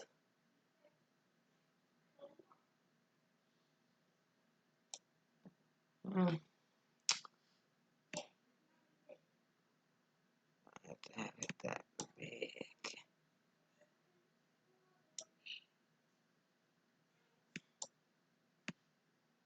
Okay, I think that looks good. So let me ungrew. So I'm going to take my shadow layer and I'm going to take my picture, which is not a path, so it's not going to let me union. Boom. Boom. Object.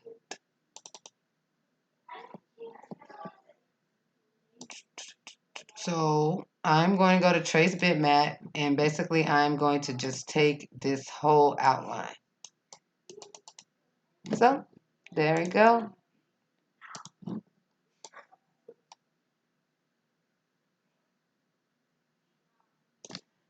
No, hold on. I'm going to increase it because I'm going to duplicate this, and then I'm going to send it back and I'm going to enlarge it behind this one. So I can try to get my shadow layer done without doing extra crap.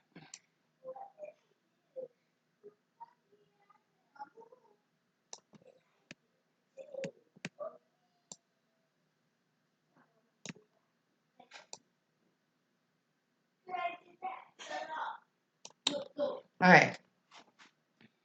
So now I'm going to go to Path, Trace Bitmap with the new one that I just enlarged. Press OK, click and get out of there, and I'll move that down so I can get rid of this. Now I'm going to union my shadow layer with that piece that I just created.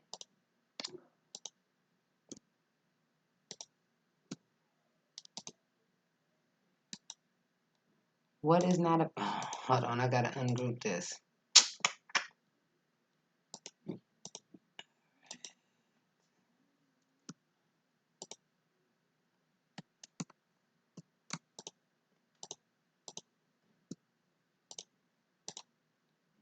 So now I have my unicorn and my shadow layers. I'm going to have to switch some things up with the colors. Boom! Now I have my Nia Pia bracelet. So I'm going to size it. I can't find the network connection. Nobody talking to you, Bixby. Get off. I'm off live.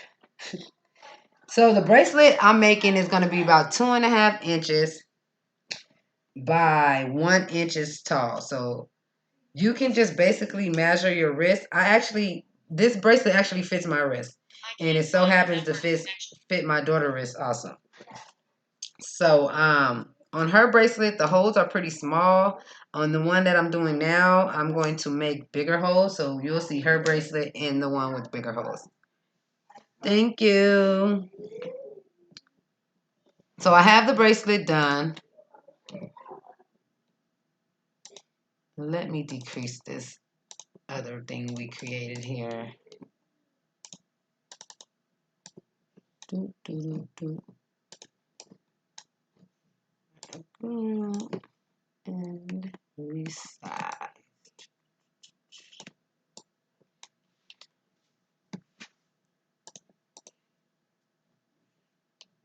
So now I'm going to create my holes, the parts that I need for my hardware. And I'm basically going to do the same thing I did to create the hole for my keychain. It's just to add some little circles. You want to make sure it actually looks good. It's not too awkward when duplicating it. When you duplicate something, so I just duplicated this this circle that I just made. Now, what I wanted to do is to take this circle and make it on the exact opposite side here. So what you want to do is hold control, and then you're able to move it. If you move it up and down, it stays in line with the item you just duplicated. You can't move any other way but up, down, left, right. So just move it over until it looks good to you. Actually, I'm going to bring this one in some. And we are going to connect that with our shadow. So we're going to go to Path in Union. Now we're going to create our small holes for our hardware. Change the color so you can actually see what you're doing. And place them wherever you need it to be. Now again, you're going to duplicate and hold down control so you can get it to the opposite side. You're going to hold shift, select, path, union. Oops, not union, my bad. So you're going to select, shift, select your shadow, and you're going to go to difference. And you're going to do the same thing to the other side, shift, select your circle, and path, difference. So now you have your hole cuts, you have your shadow layers, the name, and your print to cut. So this will be print to cut. Hold on, because I actually have to do something else to this. So the same thing that I did to create this back layer here with the unicorn, I want to do again because I want it to be on this this other shadow layer. Because I'm going to only have this print to cut once. So I'm going to duplicate my print to cut, and I'm going to go to Path, Trace Bitmap. We're going to do OK because it's basically the same thing we already did. We're going to go to Shift, choose our red shadow, and we're going to go to Union. And now we have our red. So when we cut our back several times and we cut our red, it'll stay even to go on top of our for our unicorn, our print to cut unicorn to go on top. So we can get rid of that. And now we have our complete design ready to be cut. So we have our print to cut, which will be one layer, and then we'll have our name, which I'm thinking, I don't know, I don't know what layers I'm gonna do. Then we have our second layer and our back. If you want to add the holes to this layer, you can actually do that. The choice is yours. There's really no purpose of doing that. Yes, this will definitely replay. It will be a long video because I don't even know how long we actually been on. But you're welcome to go watch, rewatch, and support. But basically, you guys, so far we have, for everyone that's just now joining, so far we have created a keychain. I showed you guys basically how to create a whole SVG to get it added to your keychain as a layered cut cardstock. And then I also showed you guys how to create keychains, nameplates, whatever you're going to make, you can use the same concept. I just suggest that when making the layered cardstock logos or adding the layered cardstock characters on, I suggest doing it as a keychain only. Anything small will be a lot of work. What are y'all guys doing? No, you're not. Not in my living room. Please. Y'all gonna make me take a break. Excuse me, y'all. I recommend don't doing a layer. I mean, you can do it if you want to sit here and glue small things together. I mean, we're basically doing that right now with the keychains. I mean, with the name bracelets. But keychains are pretty big, so you have more bigger cuts to layer on than a print to cut. So if you're doing cardstock, I suggest doing it keychains only. But this nameplate, we are adding our unicorn and we are doing a print to cut. You can use this concept when making any print to cut. You can use any logo, any character, any thing. Girl, yes, they in my living room playing. These kids know better. All right, so we're gonna get rid of our. I actually want to save him because why not when I just created him? So I'm gonna open up a new thing, and then I'm going to copy and paste him here so I can actually save him as a whole different thing. So we're gonna save as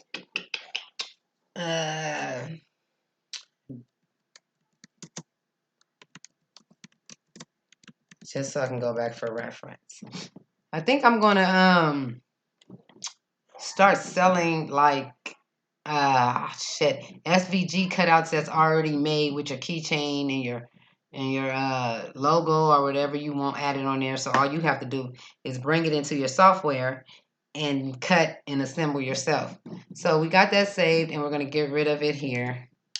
And now we have our file here and we are going to definitely hit the save. Now, if you wanted to show your customer or someone else how this looks before cutting and doing all that extra stuff, you are going to want to save it as a PNG image. But before you save it as a PNG image, you want to add your logo. And you basically just do that by bringing in your logo. So we're going to go to Big Heads folder and we're going to find my digital work logo. And we're going to bring it over, place it how we want it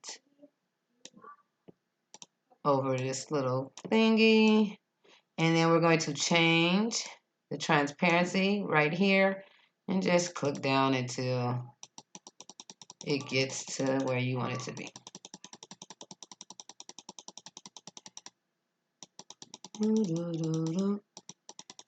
And now you're ready to save it as a PNG image. And the way you do that is you want to basically have everything selected. We're going to go to File. Usually my export is sitting here. Probably my next live it will once I get to playing around with Inkscape on my new PC. So we're going to go to File and you're going to go to Export PNG Image. This box should pull up, and when you select everything, it should go Selection, or sometimes you can go to Custom. So say you made this and you don't want everything saved as a PNG image. You'll just go here. You can go to Selection, Custom, whatever. But we want everything saved, so we are going to go Selection. We're going to go here, Export As. This is where you find your folder you want the items to go to. And then you just give it a name.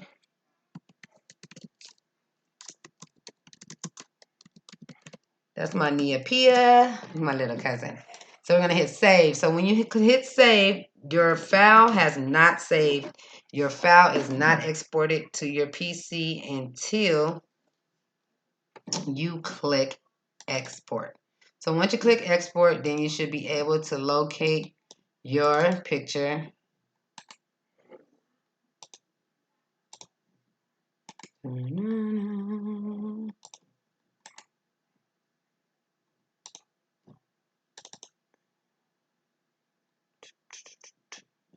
Oh, did I save custom? Look, I saved custom. See, you guys ain't even helping me. So we're going to go Selection. And then now I have to change the name. I'm going to use the same name. I'm going to export. Yes, I want to replace. And now I should have my Neopia saved.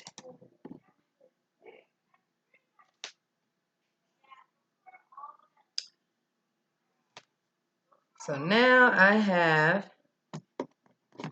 my Neopia, and I can actually show this to a customer so they can actually see how their bracelet is going to look. If you actually want to really show them, so say I'm going to use glitter here, which I'm not because I have no color glitters that's there. But if you did want to use glitter, I'm going to give you guys another tip that is basically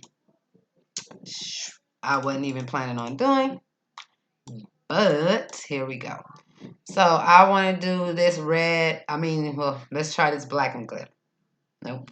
I want to do this red and glitter. But I want the customer to see how it looks in glitter before I actually put it together. Just to make sure they like it and I don't be wasting my product or nothing like that. So what I'm going to do is go and find me a glitter background, which I should have in here somewhere. So we're going to just click red and red glitter. I'm going to drag and drop that into Inkscape. Again, you can file and import any photo, picture, or whatever. I like the drag and drop method just because it's a little easier. Now I'm going to show you guys how to pattern fill in Inkscape.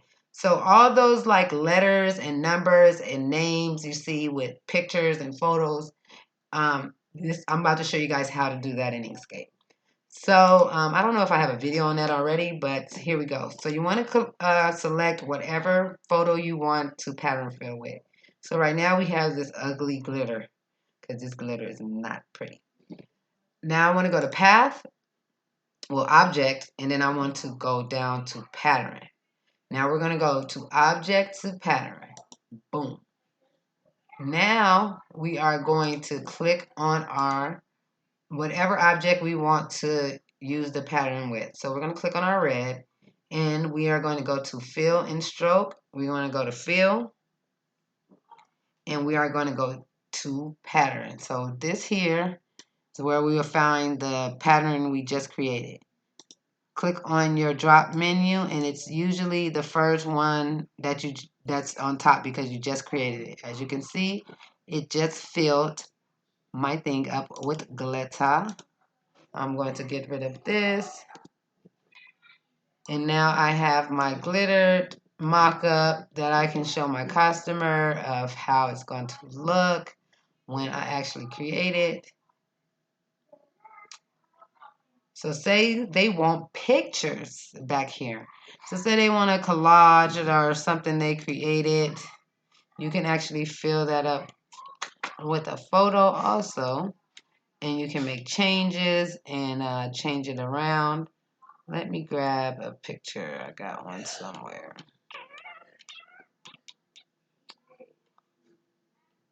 I thought I had one somewhere. What the hell? And then I made a whole folder that said, oh, yep, moving too fast. So let me steal this picture of my brother. So we're going to go to object and we're going to go to pattern, object to pattern. We're going to select, we're going to go to pattern here, and we are going to select. So now I have my picture, my background filled in with the picture. Of course, this will be a print to cut. So if you was doing this as a print to cut, you will basically duplicate this because you want to have layers. So you want to have 4 or 5 or how many layers you're doing. You want to have under here, and then you want to have your top as a your print to cut, because you don't want to waste ink by printing this 7 times when the 6 of the layers aren't going to show. So basically you just cut out 6 black or whatever color you want, and then 1 print to cut. So as you can see, my brother is layered here a few different times. I'm going to change that up. And the way you do that is just click here on the edit nodes path, and then it should show up. Sometimes Inkscape acts funny. So sometimes it shows up here. As you can see, it has the box, the circle, and the box here. Sometimes Inkscape, sometimes these little pieces don't be anywhere. Well, hold on, because that's not even the spot. So first you want to select what you want to change. Then you want to edit nodes. Okay, see, here it is. Now we have our box. And then we actually have, I can't even find the other pieces. See, I'm going to have to create a box so we can actually see where these other pieces are at. So let's make this blue, and why is this so? Okay, so go ahead and select the pattern fill you just made and select edit nodes. Now, as you can see, this square here shows, but I can't find the other pieces. See, this is why sometimes I don't like Inkscape, because I can't locate everything I need. So you see the square, I mean the circle here, and then there's actually it should be a X somewhere, and I can't find it. And that X helps you move. We're gonna find this X. Where is my X? There it is. See, the X, you can move it. The circle rotates, and the square enlarges. Inkscape, stop putting those things. Like usually Inkscape will put it right on this on a thing you made into a pattern. Now they put that thing anywhere and everywhere, and you can't even figure out where the shit is at, as you can see. Girl, I switch different amount of layers every time I create this. So right now I think I'm going to be doing 4 to 5 as my bottom layer for my daughters. 6, I believe, as her name, and 4 hearts, or 4 to 5 hearts. So I cut out an extra of each just in case I want to add more. But that's what I'm going to be doing for my daughters. For this one, I'll probably do the same thing. I'm not sure yet. But every one I make, I swear I do different layers. I need to actually write down one that works for me. I just try different ones. But let's go ahead and finish editing this. So I want to increase because I don't want so many pictures of him. Then I actually want to move it down and increase it some more. So you can make name bracelets, name plates. You can do these and have the family name, whatever their last name is, going through it. Make bracelets for the little girls, make keychains. I think that's really cute. Because you don't have to even have the name so large. You can actually downsize the name so you can actually see the photo a little better. So then we'll have the Bonners, down here. You don't have to have, of course, the unicorn sitting over there. But you can do family keychains. I know some people be looking for like family reunion gifts, keychains, little bracelets. You can even just do. Let me show you guys. I'm giving you guys all my ideas. I want my ideas back. So let's say I might have to make this might be people Christmas presents. Name keychains with their family photos on it. So let's say we do this. We're going to go ahead and see how the Yeezy font looks on this one also. It's like, are we ever going to get to gluing these things together? Yes, we will. Just give me a minute, y'all. Just give me a minute. Soak up this knowledge. Enjoy. So, say we got this B, which I really don't like too much. And I am going to make a background to it, which definitely ain't finna be that one.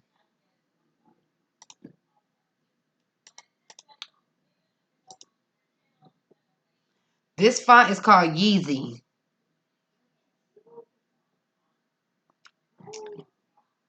This font is called Yeezy. One of you viewers suggested we use this font. So we have the Yeezy font, and we have to fill in these holes. So of course we just make circles and union them together. So we got our circles created, which I think I did 3.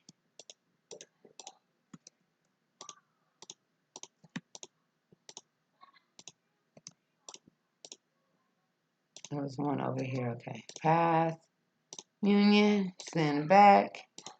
And we are definitely going to make this smaller. Oh, no. Christmas is coming, you guys. Vendor events are really big in the fall. Vendor events are really big. Period. These things like this make great vendor feels. So we're gonna go back to pattern and we are changing it to this one. No, we don't want too many of them. And we are going to, you see how now it's way over here, like Inkscape need to figure that out because I be having trouble sometimes trying to find that thing. And ain't nobody got time for all that.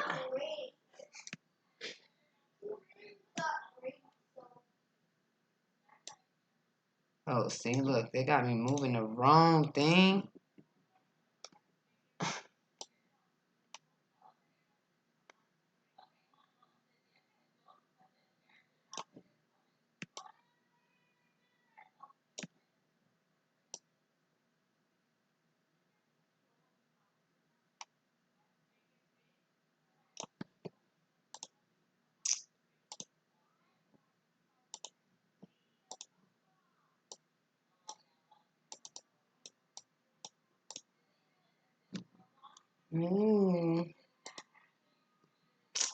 Ah, Lordy. I should have made another layer before I did that. But I didn't. So this is what I'm going to do. Look. And just pull it out some. Just so y'all can see. I got time to do another full design. But basically, you just have your keychain now. A family keychain. Print to cut this part. Everything else is cardstock. Just make sure you add your layers. You can put your circle here. So then, no. Of course, when you do it the right way, it'll look a lot better. I just duplicated this thing, but of course, you'll just make your shadow so it'll be perfect.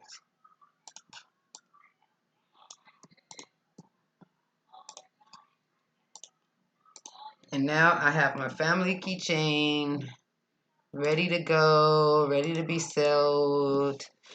$10 or more, just because you have your family on there.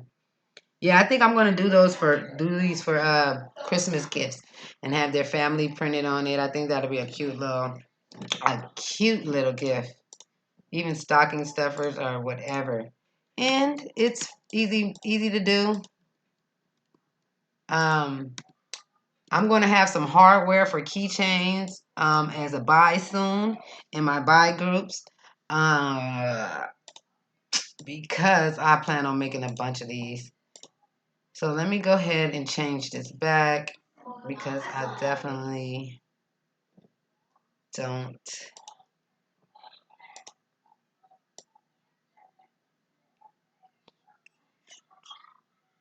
Alright, so now I have my neon.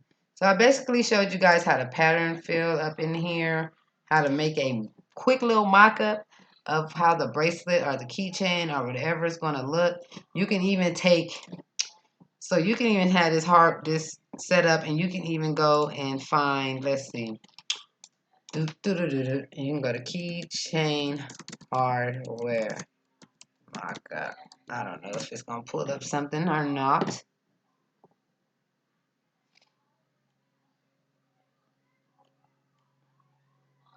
Oh, it gives us a little mock-ups with a little link. I just want the hardware.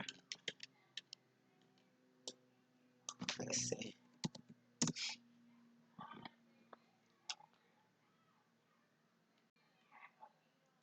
Okay, so it don't want to give me no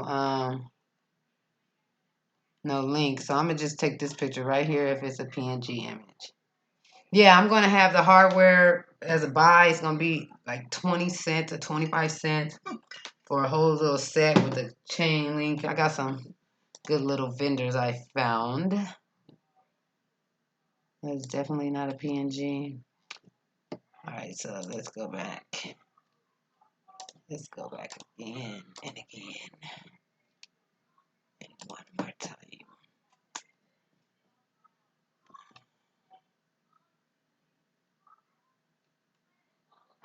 We're just trying to find a quick little mock-up I can use. So I'm going to find something I can show you off something real quick with.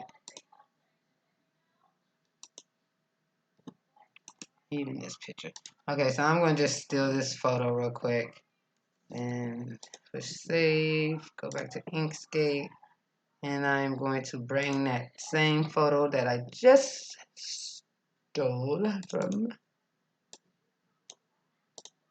Oh shit. Undo. I do not want that shit to be that big. Wow.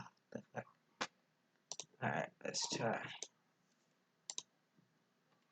No matter what.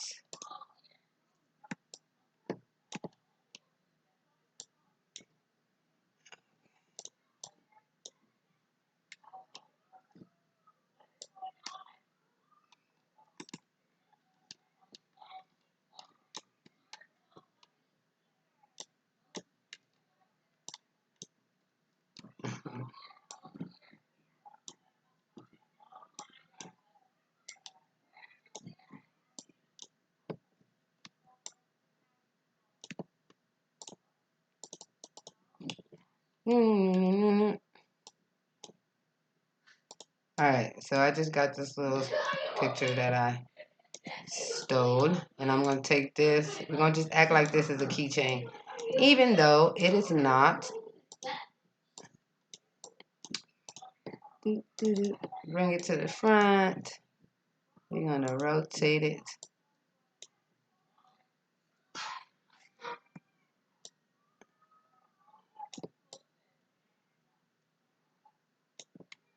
And now I basically have a keychain mock-up with the hardware.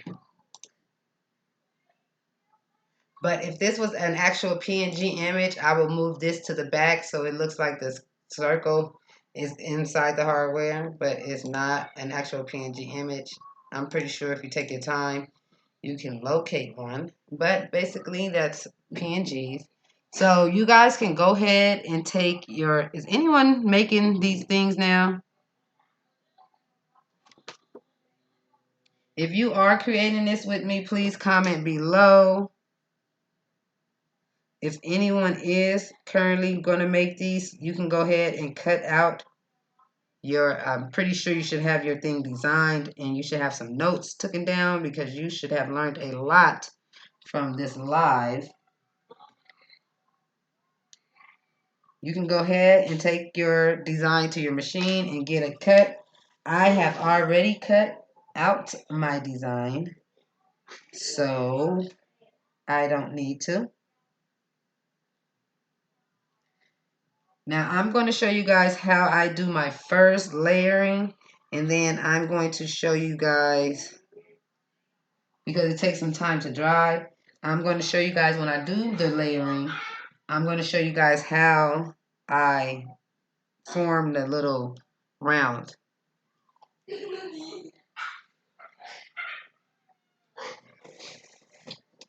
What step you at? What step you at? Are you done designing yet, lover all around? Awesome. Yes, notes, notes, notes. Notes help.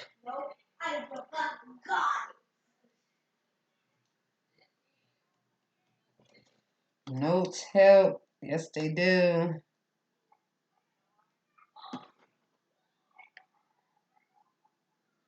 So I hope you guys have your design printed if you are following along. I mean, not printed, cut out or printed, because, you know, you guys can print as I showed you. Yeah, you can use the same concept to make earrings. So you can make small character earrings, do a print to cut, make a shadow. I am using a Cricut Explorer, the first Explorer. It's not a 1, it's not an Air, it's not a 2. I have had this machine for quite some time. It still does everything the others does for me, so I haven't upgraded. I haven't thought about upgrading because, well, not upgrading to another Cricut. But although I do like the things that they are doing, or they starting to do with the Maker, but as long as they don't leave the Explorer out, I'm fine with keeping my Explorer. So I'm going to change camera view so we can start putting together this bracelet. Yes, I'm glad you're getting the hang of it. This should show and hopefully answer everyone's questions that I have been getting about these bracelets. So let me go ahead and change this view real quick. Nope, not that one. All right.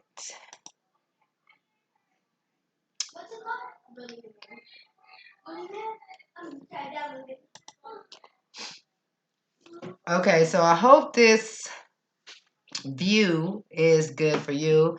I hope that you guys can still hear me.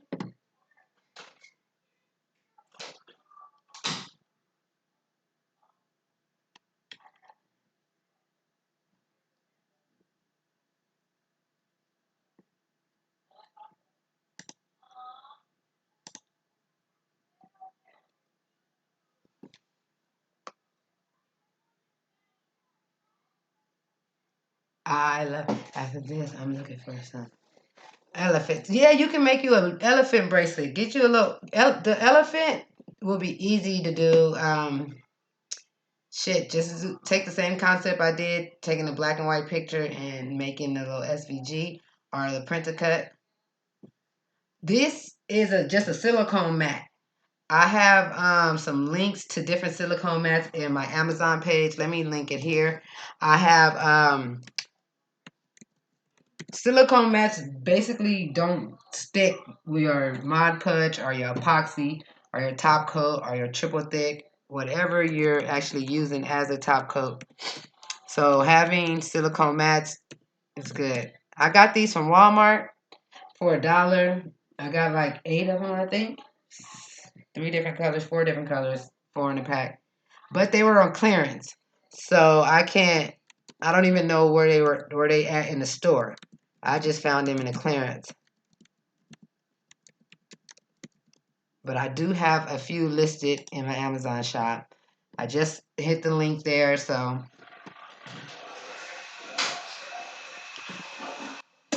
now we can begin piecing these together. I actually said I was gonna start using gloves when I use this Mod Podge, but I don't really know anymore. So let's go ahead and put this together.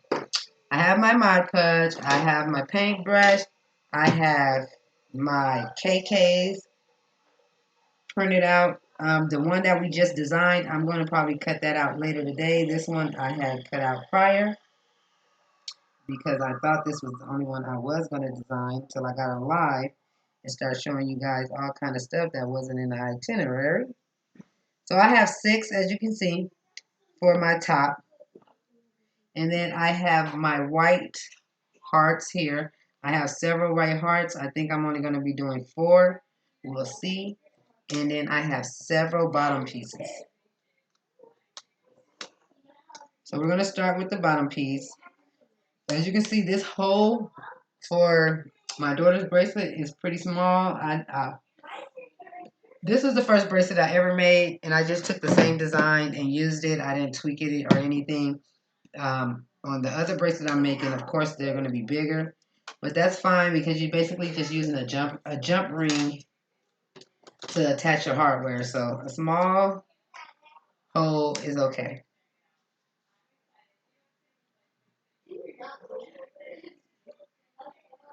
I don't know where my little stick pin I just had at. Okay, right here. Some of the little holes didn't go all the way through, so I'm going to poke. I think I'm going to start with 5 backs. I have 3 extras just in case I want to do more, but we are going to do 5. So let me move this out of the way and begin. And you basically do the same steps that you've seen in my prior videos on how to name plates. Basically just Mod Podge your way.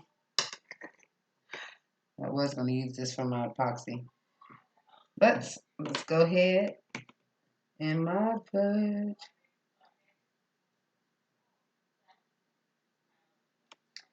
I'm actually going to put on gloves. Otherwise, I have this Mod Podge sticking to a freaking shower right there. Even when I wash my hands.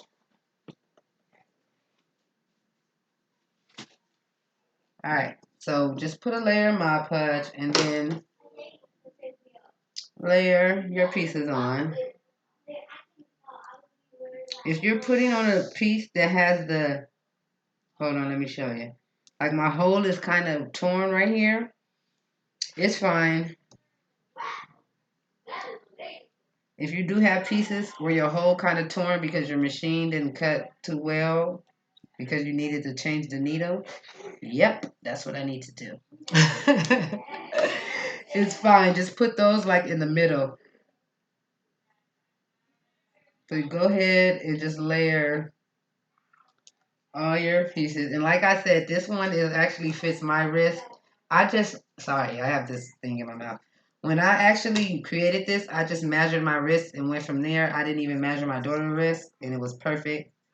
I think most bracelets usually be around the same size anyway, as far as like a nameplate on it.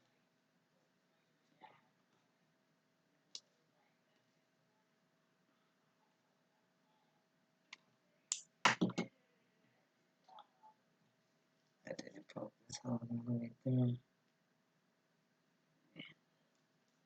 So just go ahead and layer all your pieces. I'm doing 5.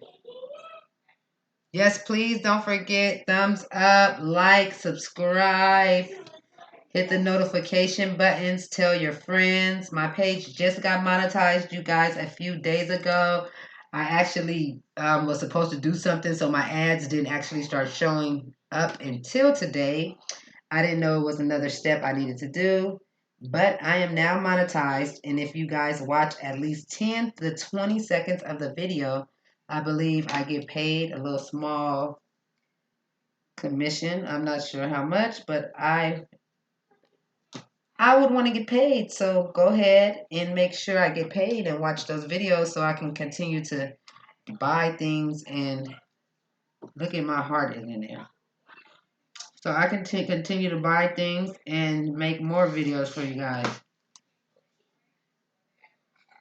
I do all kind of crafting, and when I say all kind of crafting, as you can see, my videos be on a lot of different crafts. So if there's anything you want to learn, you guys can just comment it in the community post and let me know. If I can't do it, I have friends. That's why it's called Crafting with Ty and Friends, to do videos on my YouTube. And more than likely, I know someone who does that craft. You don't see me? Oh, Lord, hold on. I've been creating and you don't even see me. Oh, Lord. Hold on. Y'all see me now? What the heck is going on? Hold on, kiddos.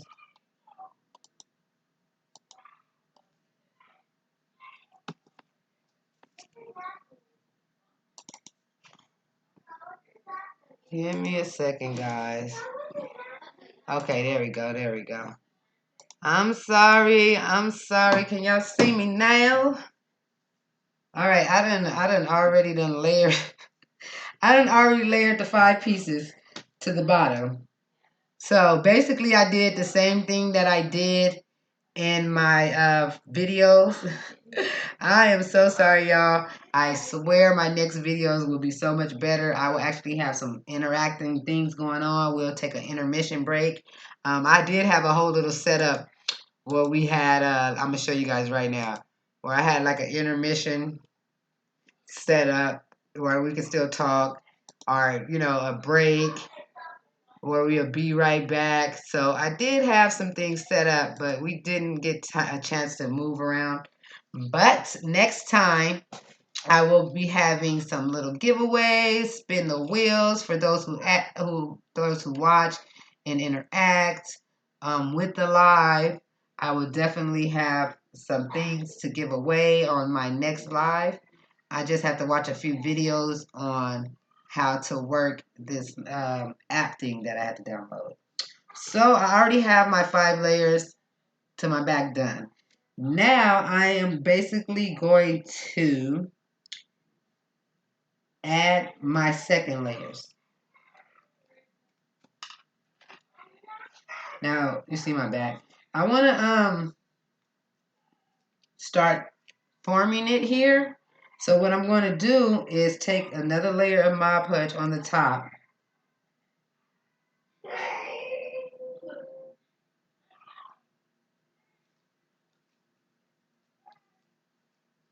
Don't mind my back. And I'm just going to take it and curve. So I added 5 layers here. You might want to add less than 5 because it's kind of thick, depending on the cardstock you use. But basically just go like this. I hope you guys can see what I'm doing to curve it. So as you can see, my bracelet is curved. So it'll go on my wrist like this. You guys can't really see, my light is in the way. But just curve it with your hands.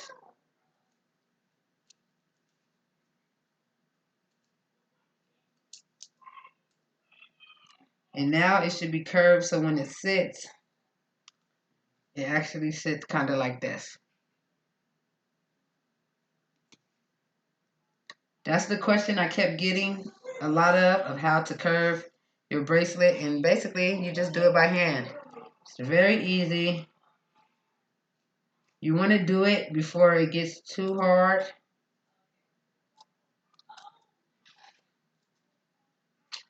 But there I go. There's my curve. Let me poke my hole.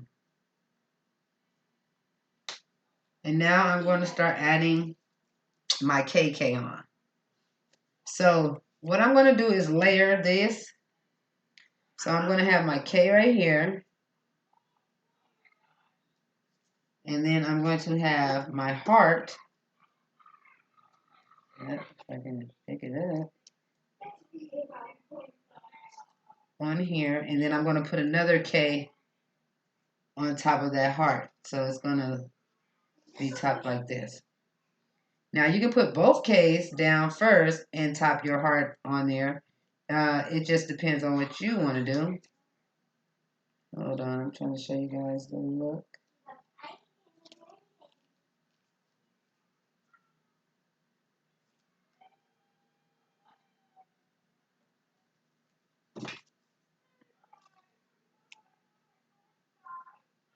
Yeah, this thing don't want to give me issues. Really?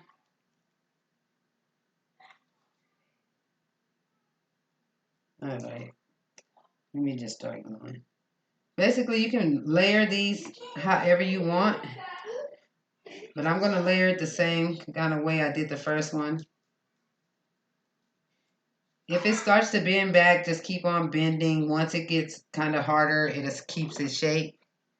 So let's go ahead and glue, Mod Podge, whatever, these KKs on to this bracelet. So just Mod Podge the part you want. And go ahead and add.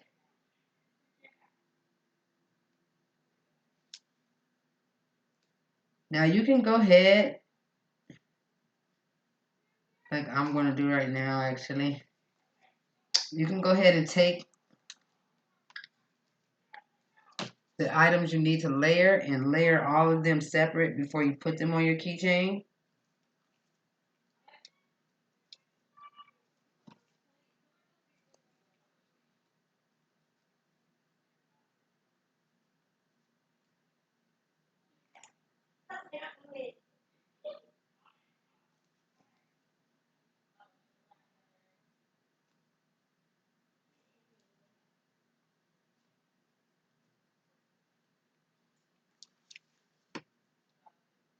And then just layer all of them until you get your final layer.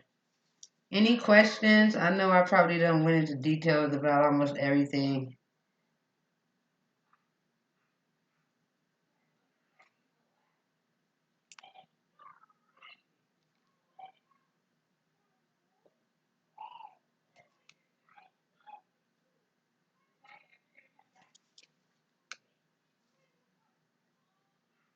That was 3, I think. Got 4, 5, and more.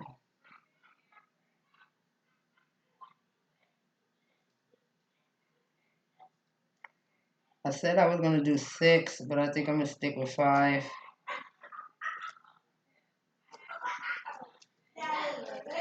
So I have my 5 layers. And now I'm going to place them onto my shadow. No. That's why I don't really wear the gloves, but I need to start wearing them. I'm using all this damn crap.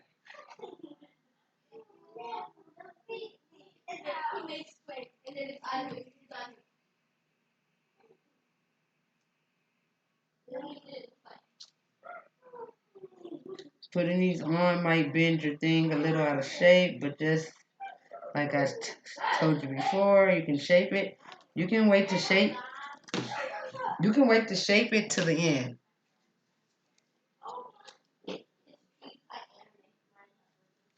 So now we're going to do our hearts, and we are basically going to layer those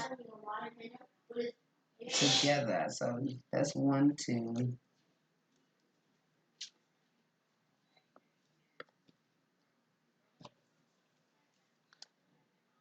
Put this on there, Jay.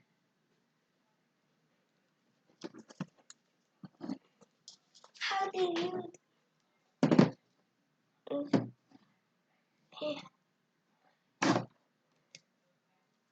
I'm doing my layered hearts. I'm doing 4, I believe, on here right now.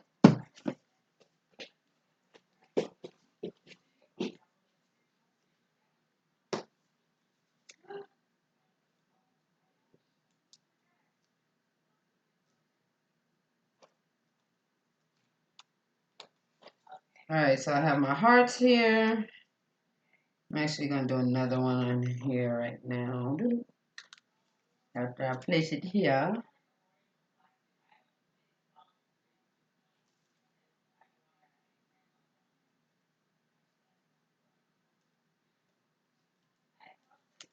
So I'm going to put another heart on top of there.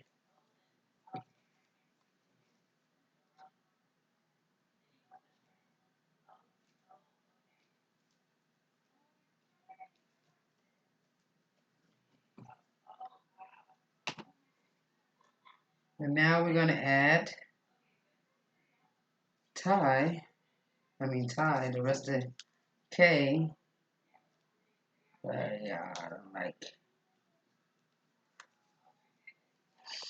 Let me just bunch up.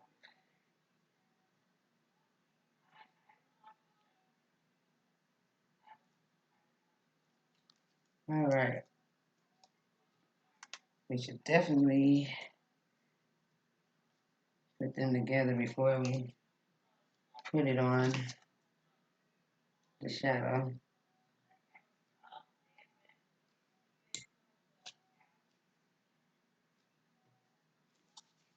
So I did, what did I do? 6 base, 5 names, or was it 6 names? That was 2.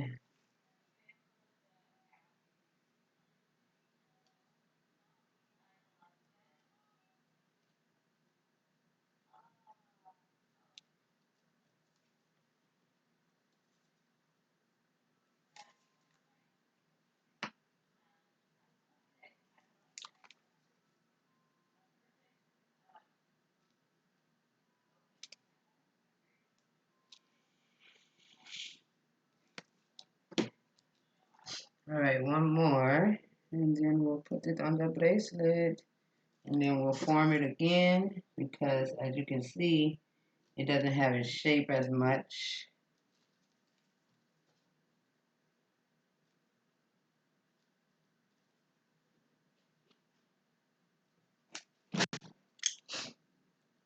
Alright.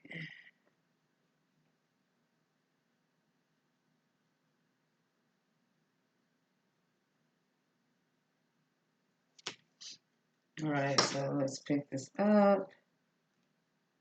We need to do all with this together. Teamwork.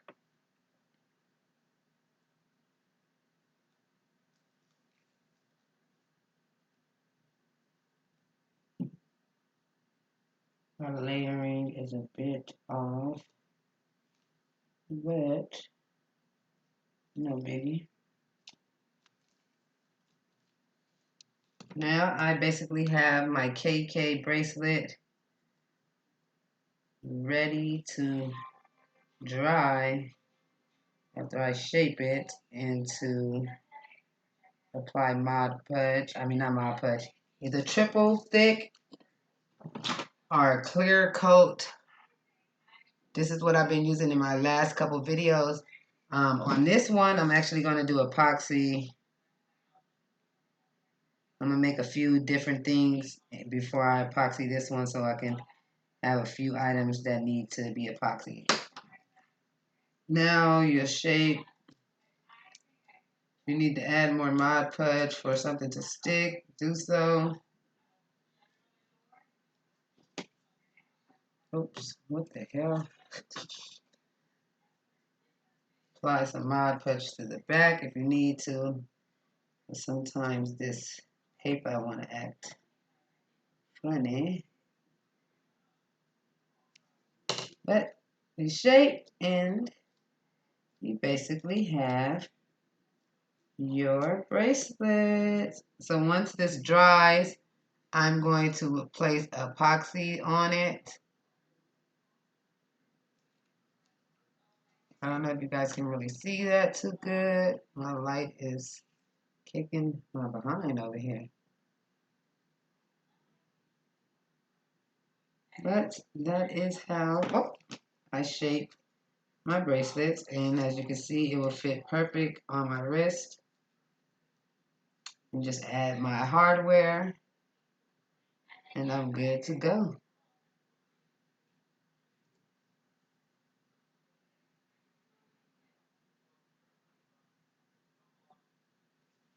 You can add the characters on these bracelets. Like I'm gonna, once I create, once I cut the Nia one that I designed with the print and cut unicorn, I'm going to definitely show you guys it either in the group or on my YouTube. So, if you guys have any questions, I will be setting this to the side to dry. If you're big on like your strokes, you would definitely want to make all your strokes one way. I really don't care about all that too much. Because once I put the epoxy on it, it will change it up. So I'm going to let this dry. I plan on cutting the other one maybe tonight and placing it together. Then I will do an epoxy. I'll do an epoxy video on these too, so you guys can see that, because I know I was supposed to been did one, but I just started using the top coat instead. But I will show you guys how it looks when it's epoxied over the top coat. I actually have these left in 1 KK in the heart. So I always cut out extras because sometimes I don't know what I'm going to do. Yeah, I'll do a video and I'll post it on YouTube, or I might even just do a quick live just to show you guys the finished product once I do the epoxy on it. I definitely want to show you guys the finished product of the one with the print to cut, because that's just a whole different type of, instead of just doing cardstock. But if you guys have created or is creating this a bracelet, please join my Facebook group and share with us. We would love to see what you guys create. My Facebook name is the same name as my YouTube page, Crafting with Ty and Friends. So if you guys have any questions, I'm taking questions right now, so you guys can go ahead and ask any question you may have. I can show you guys something you need to know real quick, or on something we just learned. I usually go live on Facebook and get loads of questions after I'm off of Facebook when I go live for a Q&A.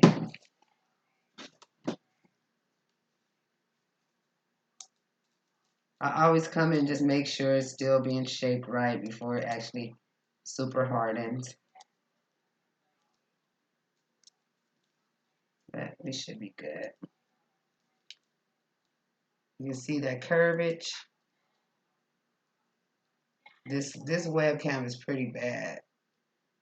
I actually haven't used this webcam, you guys, in probably like 9 years. I actually was like, I gotta go live. And I was like, shit, I need to show them my computer and I need to be able to show them my workstation.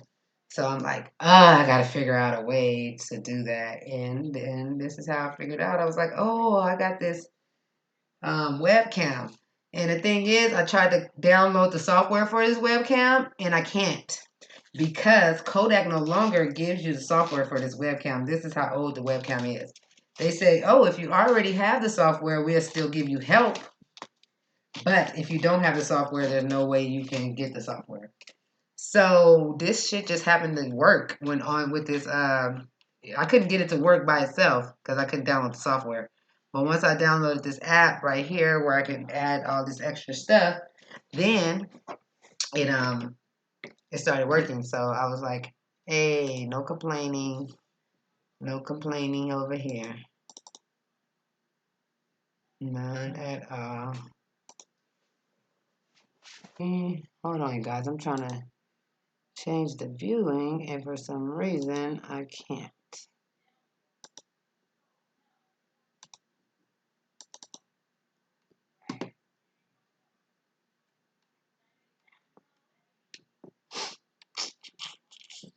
Okay.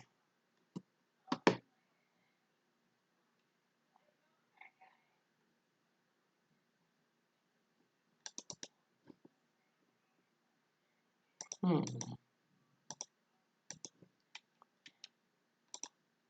Okay, don't want to work for me, huh?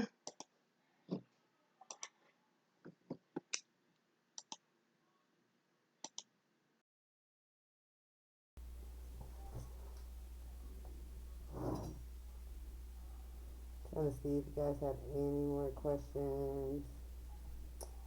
I still can't even tell how many people be watching at the same time. This is crazy.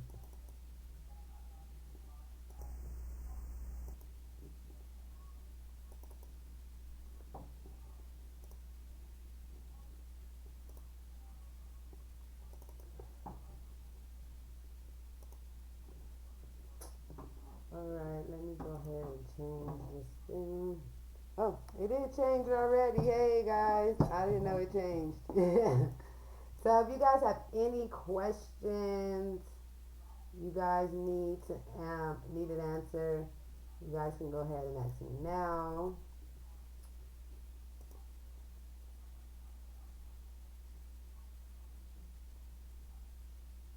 Okay, let me go. Let me see. Elephant. So let's go ahead.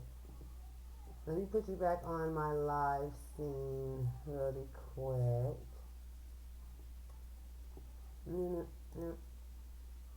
Okay.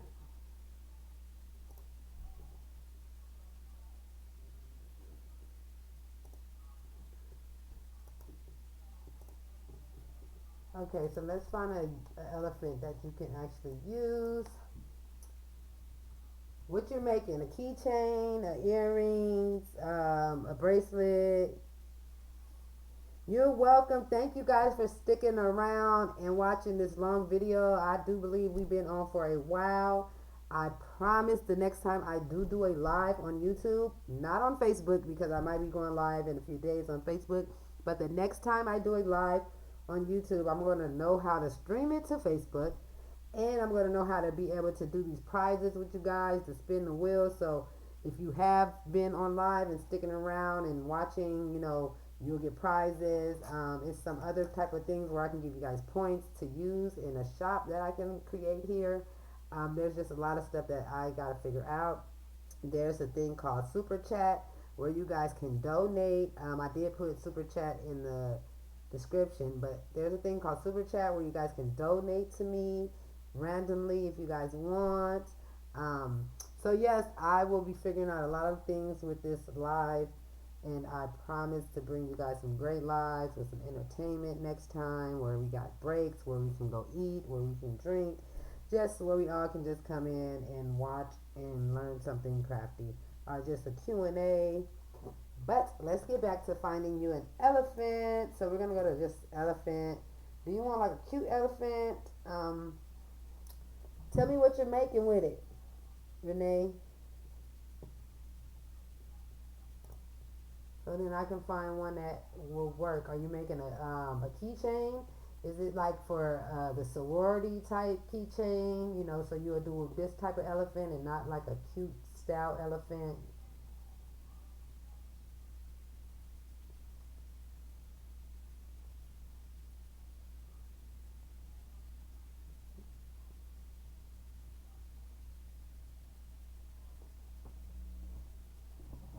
Let me know, and then we'll find an elephant that suits your needs.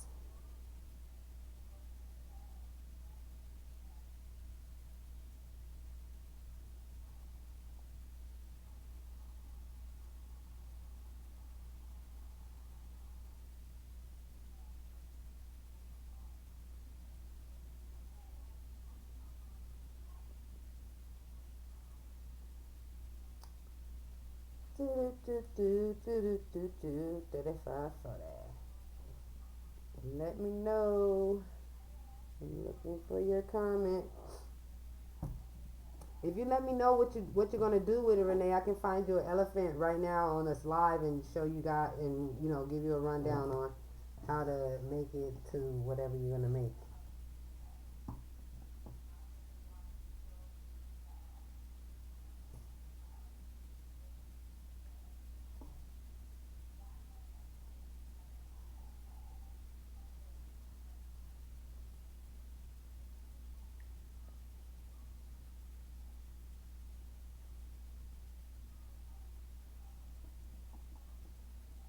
This is gonna be a long video.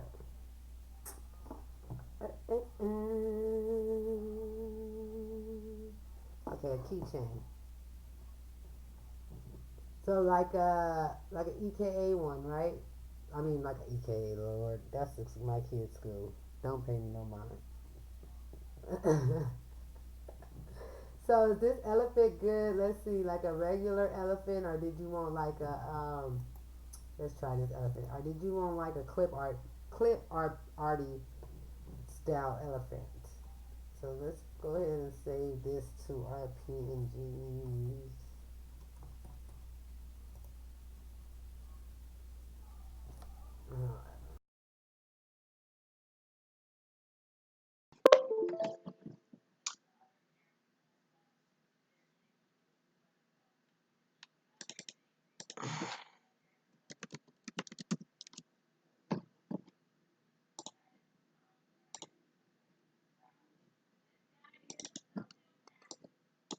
So you'll take your elephant in and you'll do the same exact thing we did, like trace bitmap or whatever to create your path. So we're gonna path, trace bitmap, live view, switch it up so your elephant looks good.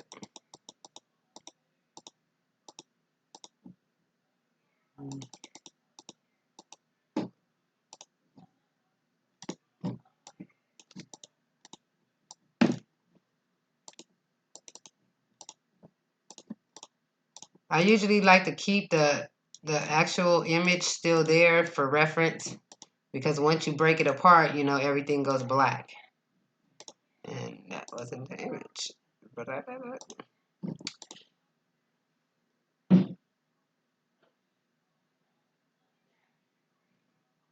So then you just go ahead and create the elephant the color you want. And now all this will be layered cardstock, of course. Or you can always do a print to cut. Remember, if you're doing a print to cut, you want to save it as a PNG image.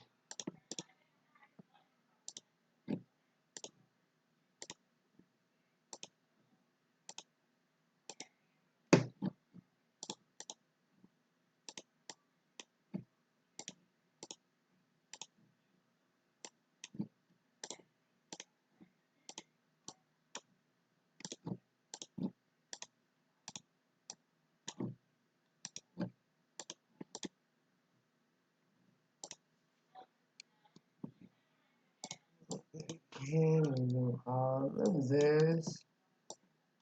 Yeah, I think I'm going to start selling designs made. So like if someone wants a keychain design, I'm gonna load it up some type of way on my Shopify website. So like if someone wants a keychain designed, I'll create the SVG design and they just do the cutting and all that other great stuff. So we're gonna group this and we're gonna save it as so I can definitely send it over to you later. Elephant.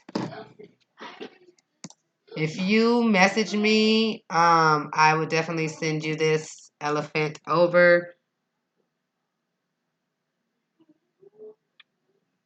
So you want to put the picture in this elephant. So what do you want to do? You want to add a name and then have the elephant like we did the Panthers? Or are you trying to fill this elephant up with a photo and that stuff? Because if you want to fill the elephant with the photo, we can actually do that too, where I can actually sell it to you like that, where you can come to Inkscape and fill it, or Design Space, or Silhouette, because you know all those softwares do that. So the choice is yours, but you definitely can actually fill it with a picture too. What you would do is click on the orange, the gray, and you want to go to select same color like we did last time, where it selects all the grays, and you want to group them together, and we'll send it back. Wait, what the heck? Go up. Okay, there we go. And then you'll just click on it, and you'll just click on pattern and just fill it. But you must group it together, otherwise you'll have to fill each gray by itself.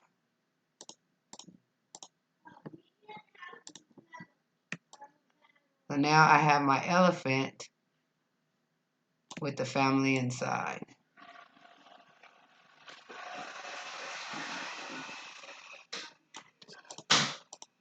Add a little keychain hoop. You can change the black if it's charged. I don't know if it's charged or not.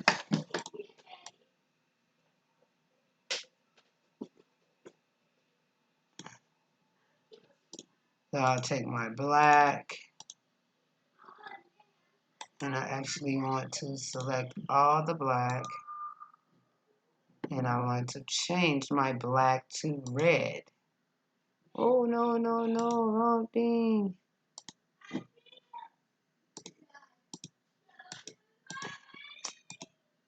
It's not letting me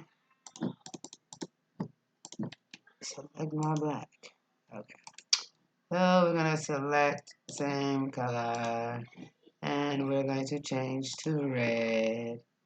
And we're going to back out so you guys can see. Now I have my red elephant filled with the family member.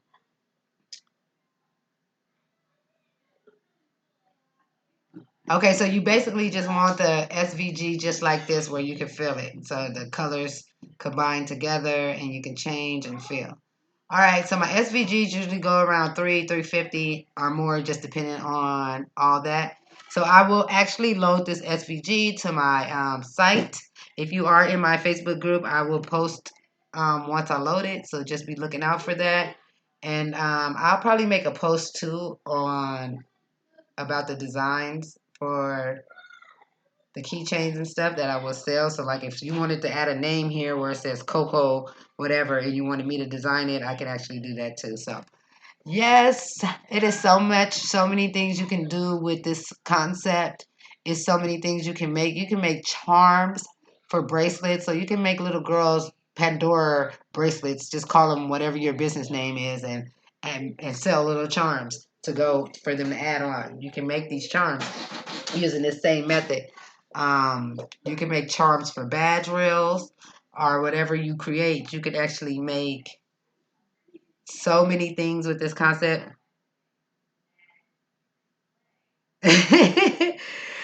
Oh, yes, you do, honey. Yes, you. I love you guys. I love the support. Because this is how I feed my kids and this is how we survive. So, again, I want to thank you guys for watching. If you guys don't have any more questions, I'm going to be ending this live. But I'm going to show you guys this bracelet. It's kind of harding now. I actually probably can even epoxy it now. You might get a epoxy video. So hold on, let me see. How do I go back to letting you guys see me? Okay. All right, kiddos. I think you guys can see me.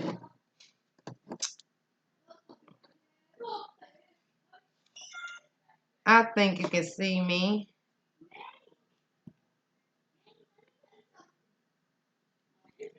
Honey, that's good. You gotta look like that. They be thinking you doing the most. I love when I do some stuff for my kids and they be so happy about it. Okay, so the bracelet is pretty much hardened.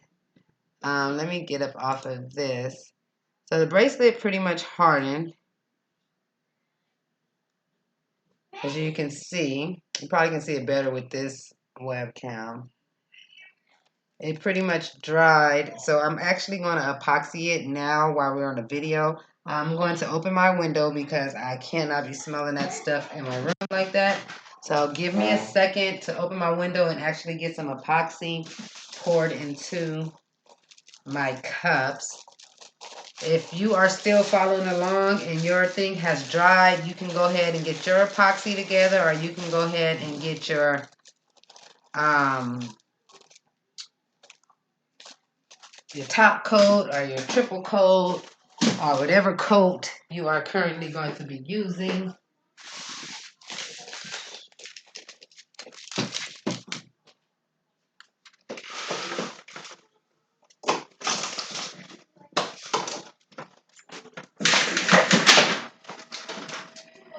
Oh, dang, I just dropped my whole rack. Alright, you guys, I have to go grab a stick and I'm going to rinse off my paintbrush. So, I leave you alone!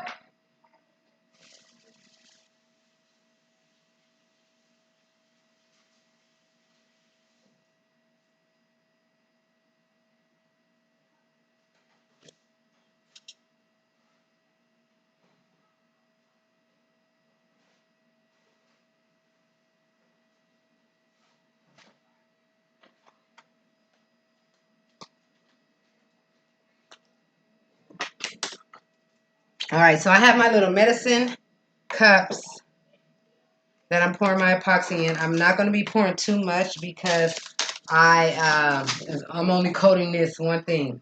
So you basically want half and half. So half of A part, half of B part, and you want it the same. So I'm going to, no, too much. See, I don't need all of this because I don't, all right, whatever. Let me put my gloves back on before I accidentally touch some of this crap.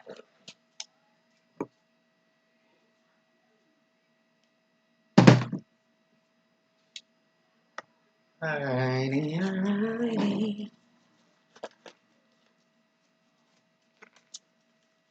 Let me switch so I can actually see what is going on. Alright.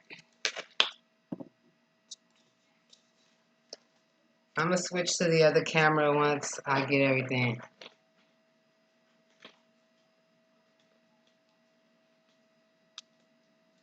You're welcome, April. Octavia, yes, this is a good start. Like, he can make all kinds of things.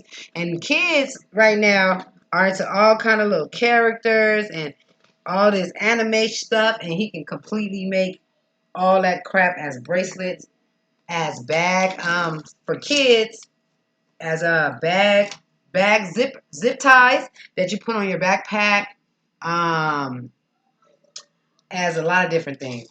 I have a few Facebook groups, but if you get into one, you'll basically be connected and learn how to get into the rest of them. My Facebook name is actually the same name as this YouTube page, Crafting with Ty and Friends. Okay, cool. I can definitely do that. Message me. You can send me an email. My email is usually posted in all my videos. Or you can find me on Facebook, Ty Crafty Johnson. Or message me here, whatever, and we can talk on what he needs or what you're making for, or what he needs the images for. So then I can, make the back plate for him. So then all he has to do is just bring it into seal and cut. Yep, same as my YouTube name. That is definitely my channel. Come follow me. So I have my epoxy in baby bottles. One of my group members actually sent me this. She's actually the reason how and why I got started on making tumblers. She sent me my turner. She sent me a few items to make my first couple cups. And then I messaged her, I don't know when, but I needed some more epoxy and I didn't need a lot. But she told me she'll just send it to me for free. So This is my epoxy here that my lovely group member sent me, and I definitely appreciate it.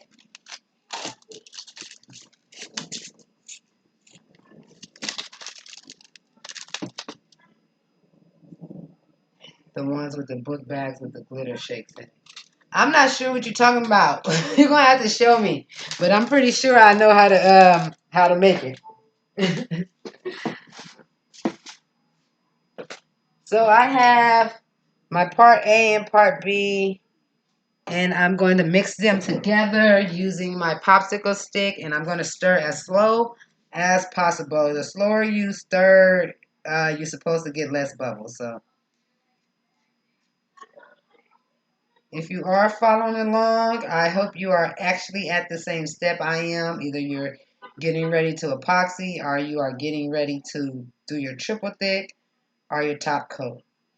I actually like how the top coat goes, but truth be told, the epoxy and the triple thick gives it a better, glossier look. The book bag tags. I have made so many different book bag tags, so many different styles, so you'll have to actually show me. I have never made none with glitter, but I've done some with magnets where you can switch out the image in. I've done some with my uh, bottle cap images. I've done some with felties. So you'll just have to show me.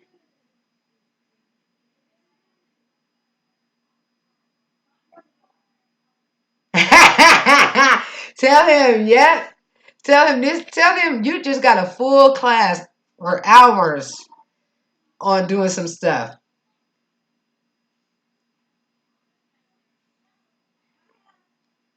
Tell him yes, get on it, and then he can since he's young, he kids is influence. He can make some good money.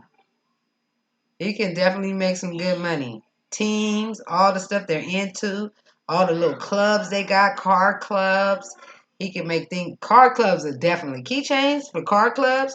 You have their name or their last name or whatever name they're being called with a little card and their card name on it, their card logo name. Like, come on, you can make so many things using this same technique. So yes, tell him that money is to be made and he needs to get up out of his seat and go ahead and get it. Yeah, Renee, send me a picture and then I'll definitely let you know if I can. So I'm still mixing my epoxy as you can see. I was going to, yeah, I think I'm going to brush it on. I think in my last video I used epoxy, I actually rubbed it on. I think it was the keychains, the acrylic keychains. So yeah, we'll see how this goes.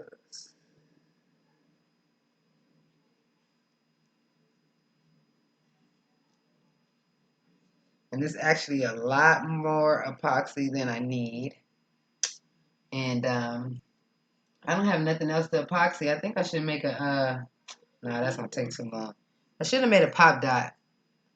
I don't like wasting material, but I truly don't have anything to epoxy. So it's gonna be a waste. I try to pour the least I can.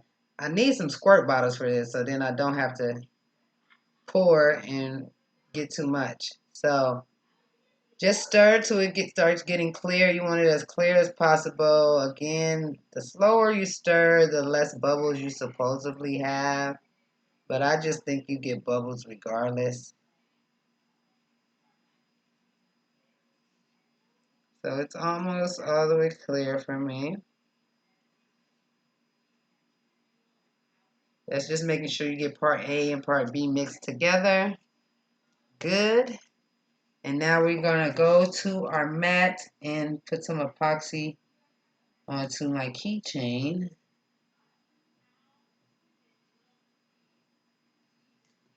My epoxy has lots of bubbles. Lots of bubbles. So let's go ahead and get video of my screen.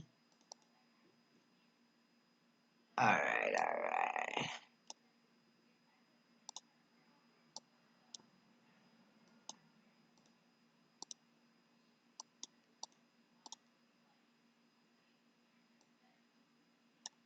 All right, so let's go ahead and move back to this mat.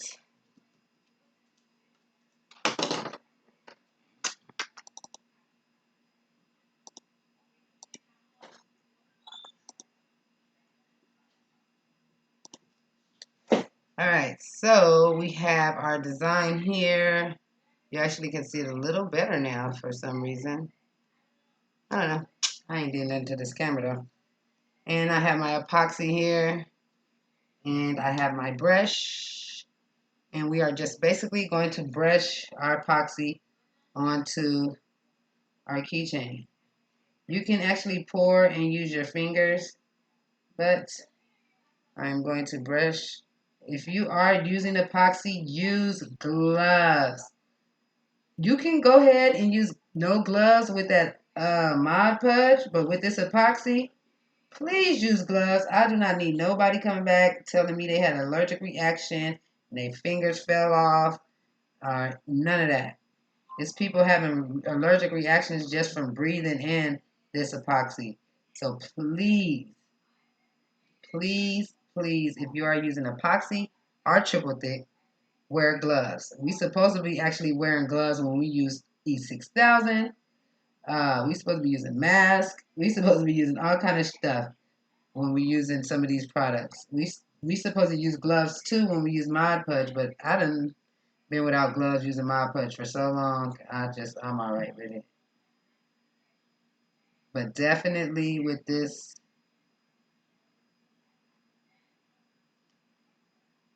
epoxy, use gloves. So I'm doing the back also.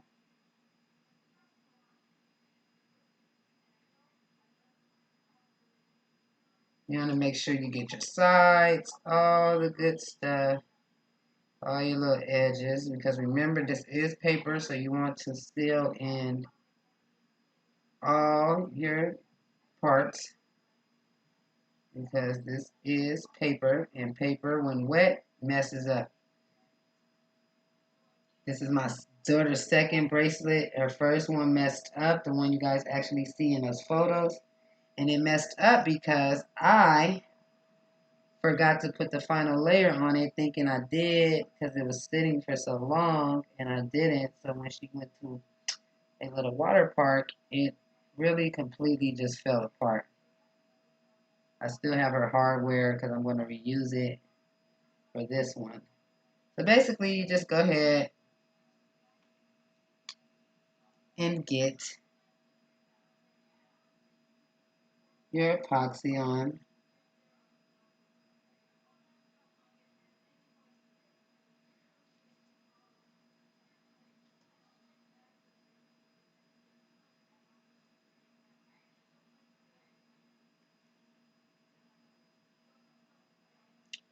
I'm actually going to move this one to a drier mat because I have epoxy like dripping. But I'm going to move that to a drier mat. I wish I had other things to epoxy because you can see I have a whole waist. But this is how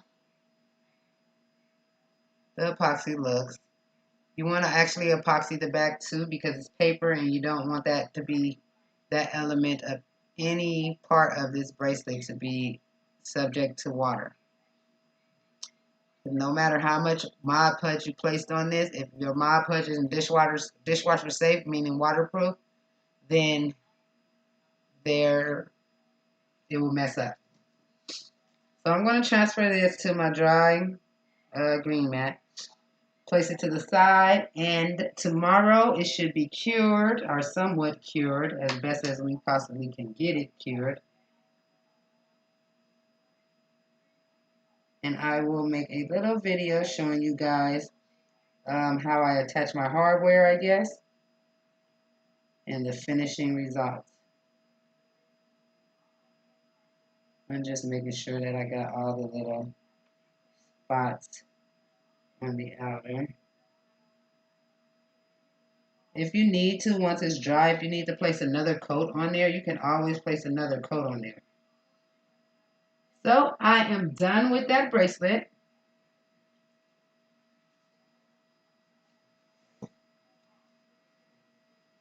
I don't have any molds to make magnets. What type of magnet you're trying to make?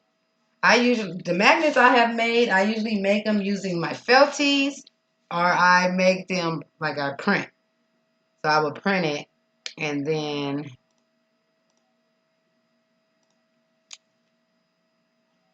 attach. Well, I'll print it on printable magnets. So, but when I do it with the felty, I basically just have a felty with the magnet inside or on the back.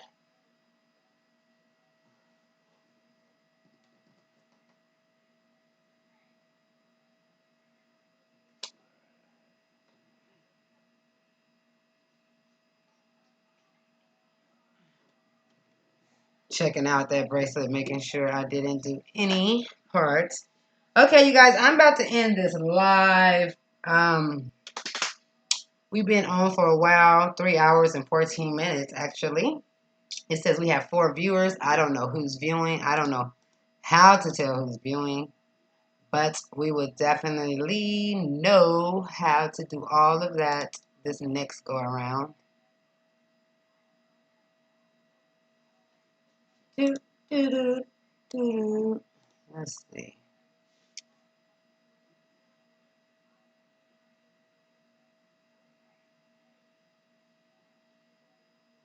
Oh yeah, what to use for your molds. You know what? I don't have any molds that are not used for food.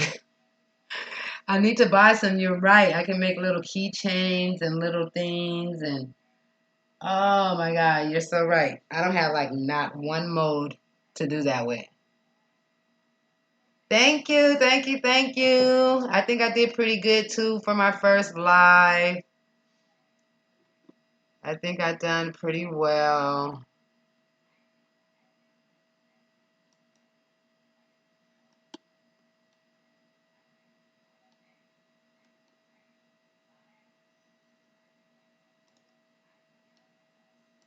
I think I done pretty well. But once I figure out how you guys can become like members where I can give you points and stuff, I will make a post about it in the Facebook group. Um, I'm going to probably watch a video sometime this week to figure all that out and maybe go live maybe twice a month, so every other week, give you guys a live how-to. I think we did great on this one. It actually ended up being longer than I thought it was, and I actually taught you guys a little more than I anticipated to, but hey, knowledge is power, and if I can share, I will share. So definitely show me what you create, and if you guys need any help or if you guys want to purchase any designs, let me know. They'll be pretty much the same price. Like for you, Renee, you want an elephant that I can actually resell. So it's going to be about $350. I'm going to load that to my site. So if you want some items that I can't resell, it'll be a little bit more than $350. But if it's something that I can add to my site and sell, it'll be nothing but my regular SVG prices. So just email me. You can find my email in the description of all my videos. Or go to Facebook, message me however you want. Like right, you had like 3 classes in one. You learned to make a SVG, how to fill one, how to create the bracelets, which we were supposed to do anyway, and how to do another keychain with adding extra elements on. So yeah, we pretty much learned a bit today. So this video will stay up. Again, thank you for watching. And if you do watch my videos, please try to watch the ad for at least 10 to 20 seconds because this is how I do make a little bit of money. I'm not sure how much they paying me because I just got monetized. So just watch the ad for at least 10 to 20 seconds. And yeah, thank you guys for watching and thank you who all stayed on this whole 3 hours. Thank you again, you guys. I will see you guys in my Facebook group. If you are not a member, please find it in the description. I have several. Just join one and you'll be able to join the others. Thanks again. Now let me figure out how to end this stream.